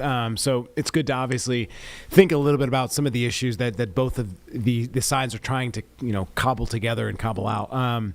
Let's talk about another big thing here in terms of how this could end and really when. You had talked about 35 days being the last government shutdown, but we seem to be so far on either side away from one another that this could go on for quite some time, which could have some big implications. There's discussions about troops being on the ground, and there's needed funding for that, especially if it's federal troops, right? So I imagine there could be some issues with that. Is there any telling how the administration could go about this? Because obviously we saw the president reach out to Democrats in that 11th hour trying to get that meeting, which did happen. First it was canceled. So I guess how do we get back on track here? Does anybody know? I honestly don't think anybody knows at this particular point in time. And what it's going to take, unfortunately, is for both sides likely to say, you know what, I'm not going to get 100% of what I want, but I'm willing to settle for 50%. But unfortunately, in today's very polarized world, with the lack of trust, really, across the political aisle by both sides to the other side, I'm not real sure there's a lot of goodwill necessarily to try and entertain some kind of compromises. I think you may see, it'll be interesting to watch the U.S. Senate and perhaps maybe a handful, maybe two handfuls, maybe 10 senators who could conceivably work together to try and say, let's build a bridge, let's find some kind of an agreement, and let's put this behind us and be able to deal with other issues. But until that really happens, until somebody is willing to step up and say, I'm going to work with somebody on the opposite side and try and find some kind of compromise, I think the partisan rhetoric is not helping matters at all. But that's all anybody defaults to nowadays, is the kind of intense partisan division and the rhetoric, and that doesn't help trying to bring the parties to the table. Absolutely. I guess the other question I had, recent updates, doesn't seem like Congress, we actually just played a Senate discussion going on about the shutdown, but it doesn't seem like Congress or really the White House has made any attempt to make a move in this situation. I mean, it's only been, I've seen the countdowns right now, just talking to Jeb about, it's kind of interesting to me to see the countdowns going on. It's been 15 hours.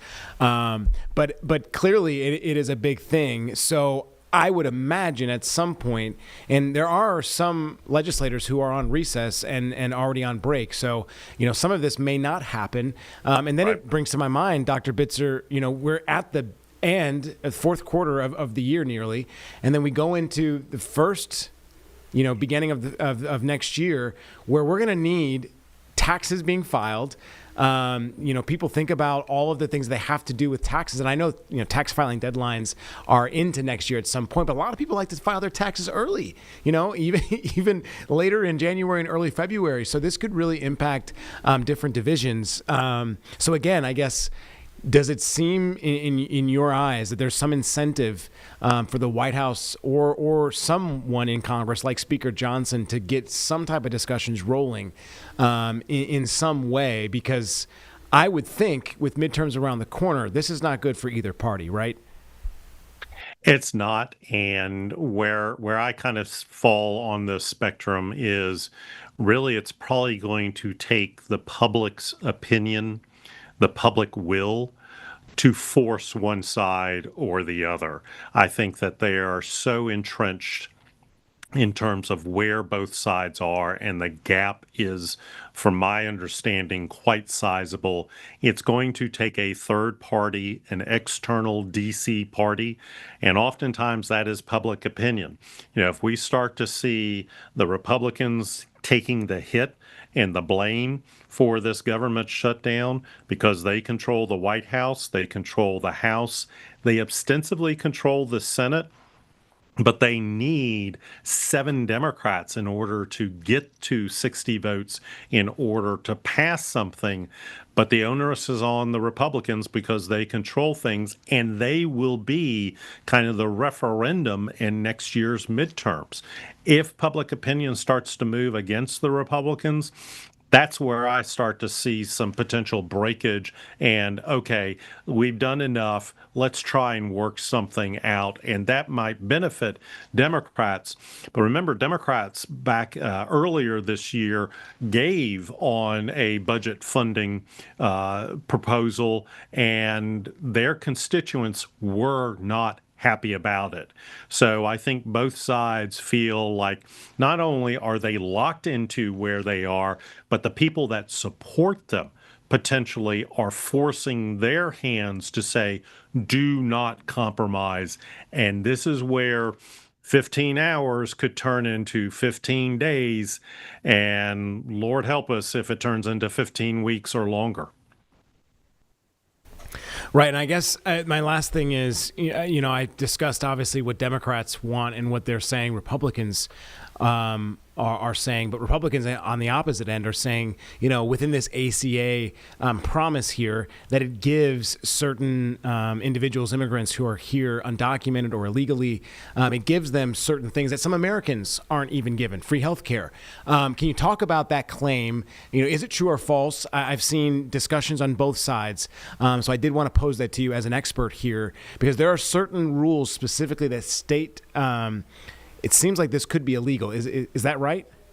It is illegal. It is illegal to have any federal benefits go to individuals unless they fall into a protected status as not a citizen of the United States, but they're protected under some kind of very clear legal status. They cannot receive federal benefits. And if the claim is that illegal immigrants are benefiting from health care with no repercussions, that is a lie. I appreciate you clearing that up for us. Dr. Bitch, I know we've covered a lot, starting here, locally. And I know that there's been some concern. Is there anything else that maybe, we didn't touch on, even federally or even down to North Carolina, that you'd like to maybe elaborate on? Anything that comes to mind? Yeah, I think that certainly the FEMA news, if this does hold true, is a benefit to Western North Carolina. It's been a year now since Hurricane Helene, and there are still communities having to rebuild themselves. We're entering a prime tourist time with the leaves changing. I mean, it may sound very simplistic, but, that part of the state attracts a lot of tourism because of what nature puts on in terms of the splendor of this particular time of the year. And so having the resources and the capabilities, it's been a very long time. There's still a lot of work to be done. But if this FEMA funding does continue to flow, that is certainly a good thing, not just for Western North Carolina, but for the entire state of North Carolina. Certainly so. Obviously, we know what an impact it did economically, not just to Western North Carolina, but to the entire state. And with some of the budget shortfalls that we have, we could use all the revenue that we can get, as you know. So, Dr. Bitzer, thank you so much for joining us again. Appreciate, as always, your time and your expert analysis and being non-biased. We appreciate that. Good to be with you. All right, my friend. Have a great day. We're going to go to 2-minute break. We'll be back, as always, right after this.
All right, everyone. Governor Greg Abbott is speaking with the Department of Public Safety in Texas, talking about repeat violent criminals. We're going to go to this live right now.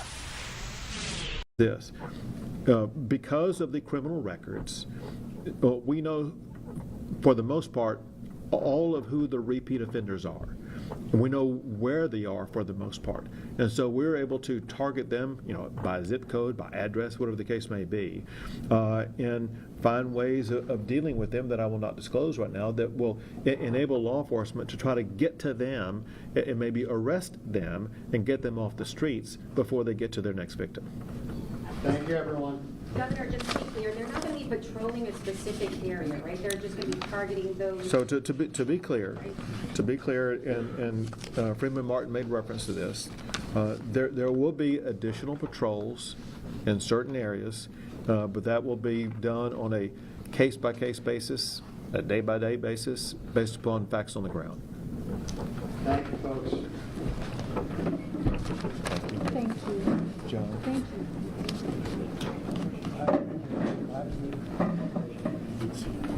Thank you guys again. All right, folks, we're going to get a weather update from Majestic Storm, I do believe. We'll go to this now. Well, good Tuesday afternoon to you. I'm WCNC meteorologist Majestic Storm. We did have some rain showers this morning, and we still have some pockets of very lingering rain. Spotty showers. It's all gradually clearing out, though. It's going to stay cloudy throughout the day today. However, temperatures will be at least a little bit warmer than yesterday. Tomorrow, can you believe it? It's going to be already the very first day of October. And lucky us, we get to start out the new month with plenty of sunshine, nice, comfortable conditions.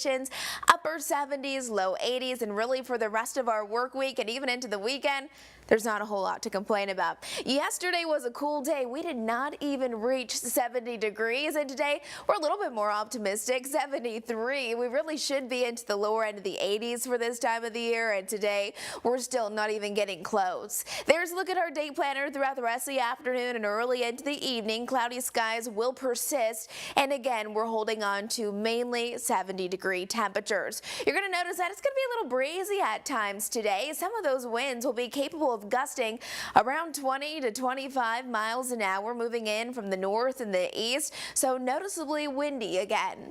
It's also going to be a bit more muggy. Our dew points holding steady mainly into the 60s, so yes, it's cloudy. Yes, we still have some spotty showers, but there's still a lot of moisture in the air. Notice, though, our dew points will start to drop back down into the 50s by tomorrow.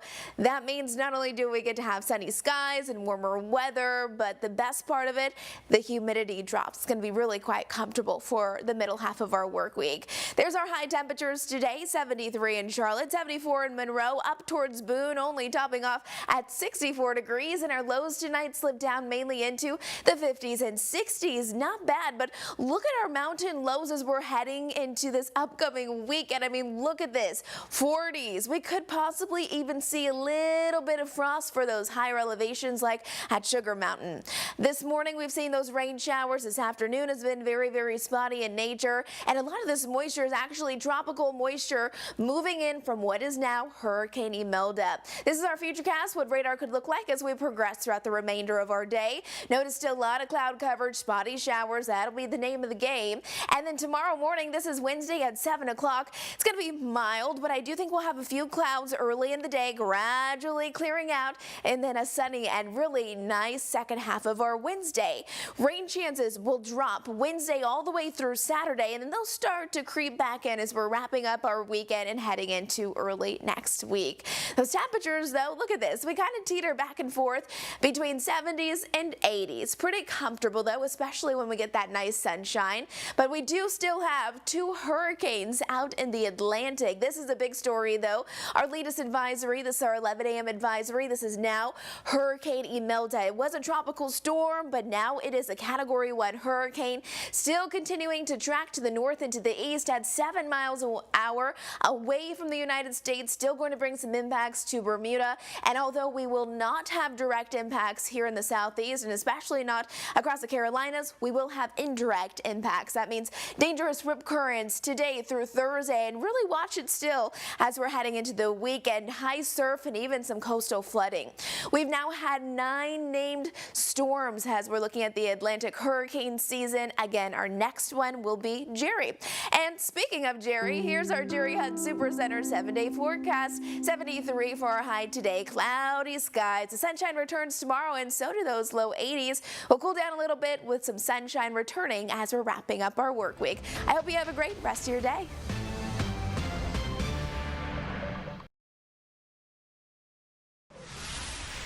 All right, folks, we're going to go back to some live updates from the Senate floor in Washington, D.C. as they discuss the ongoing government shutdowns. We're going to go live now. Kept us moving forward and keep us from wasting time. One of the things, Mr. President, I think is so important is shutdowns are expensive. And this is something that ends up costing us money every time we do it. And of course, we have quite a bit of national. Talk about completing our appropriations bills and setting our spending limits for the year and fulfilling that budget document, that portion. We have our budget document, then we move to our appropriations bills. Well, Senator Collins of Maine, who has led the Appropriations Committee, has done an outstanding job working with Republicans and Democrats on that committee, building out this appropriations process, making certain that bills moved out of the Appropriations Committee and that they are making their way to the floor. Now, one of the things that is so interesting, 8 of the 12 bills that came out of the Appropriations Committee came out with broad bipartisan support. So if you've got measures that are coming out on broad bipartisan support, why would you not move them to the floor? Why would you not want to finish out this appropriations process? And of course, it should have been finished by September 30th. It was not finished by then. So we are hopeful that by November 21st, this process can be complete and that we will be moving from a Biden budget to a Trump and Republican budget, which, by the way, is what the American people voted for when they gave a mandate to President Donald Trump on November 5th. Now, I mentioned the 12 bills. 8 of the 12 have come out with bipartisan support. 3 of those bills, our agriculture, our ledge branch, and our Milcon VA, have already passed off the floor, and they did so with wide bipartisan votes. This is something that, yes, indeed, we need to make certain that we continue to push these bills. Now, by passing these approach bills, we are ensuring that we get onto the budget the American people voted for. Well, this is not what our colleagues across the aisle are saying they wanted. They don't want the clean CR.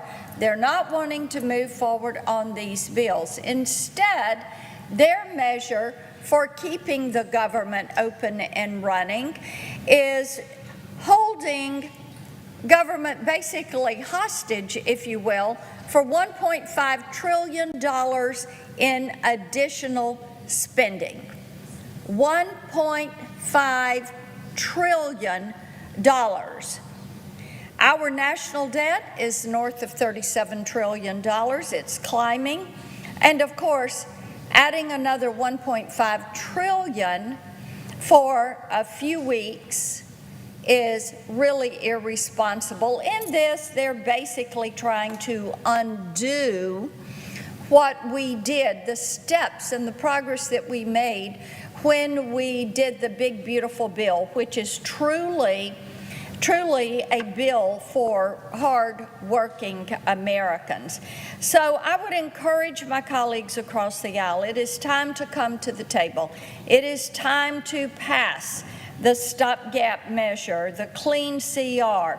And I would remind my friends that since last year, they have voted for these funding levels 5 times.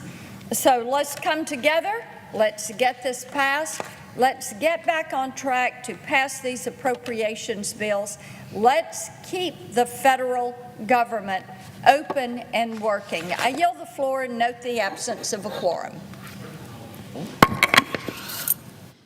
Ms. Alston-Brooks.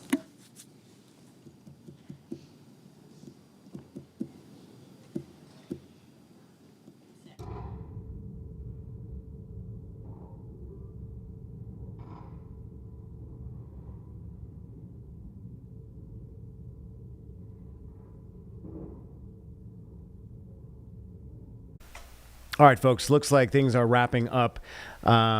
Could be for lunch here, but I'm sure they will be going back to debates and whatever else business is on the docket for the Senate today. We do want to discuss some things that we're going to have tonight. Obviously, we had Dr. Michael Bitzer earlier discussing the government shutdown. We're going to go a little bit more into detail tonight with another expert from UNC Chapel Hill, and we're going to discuss these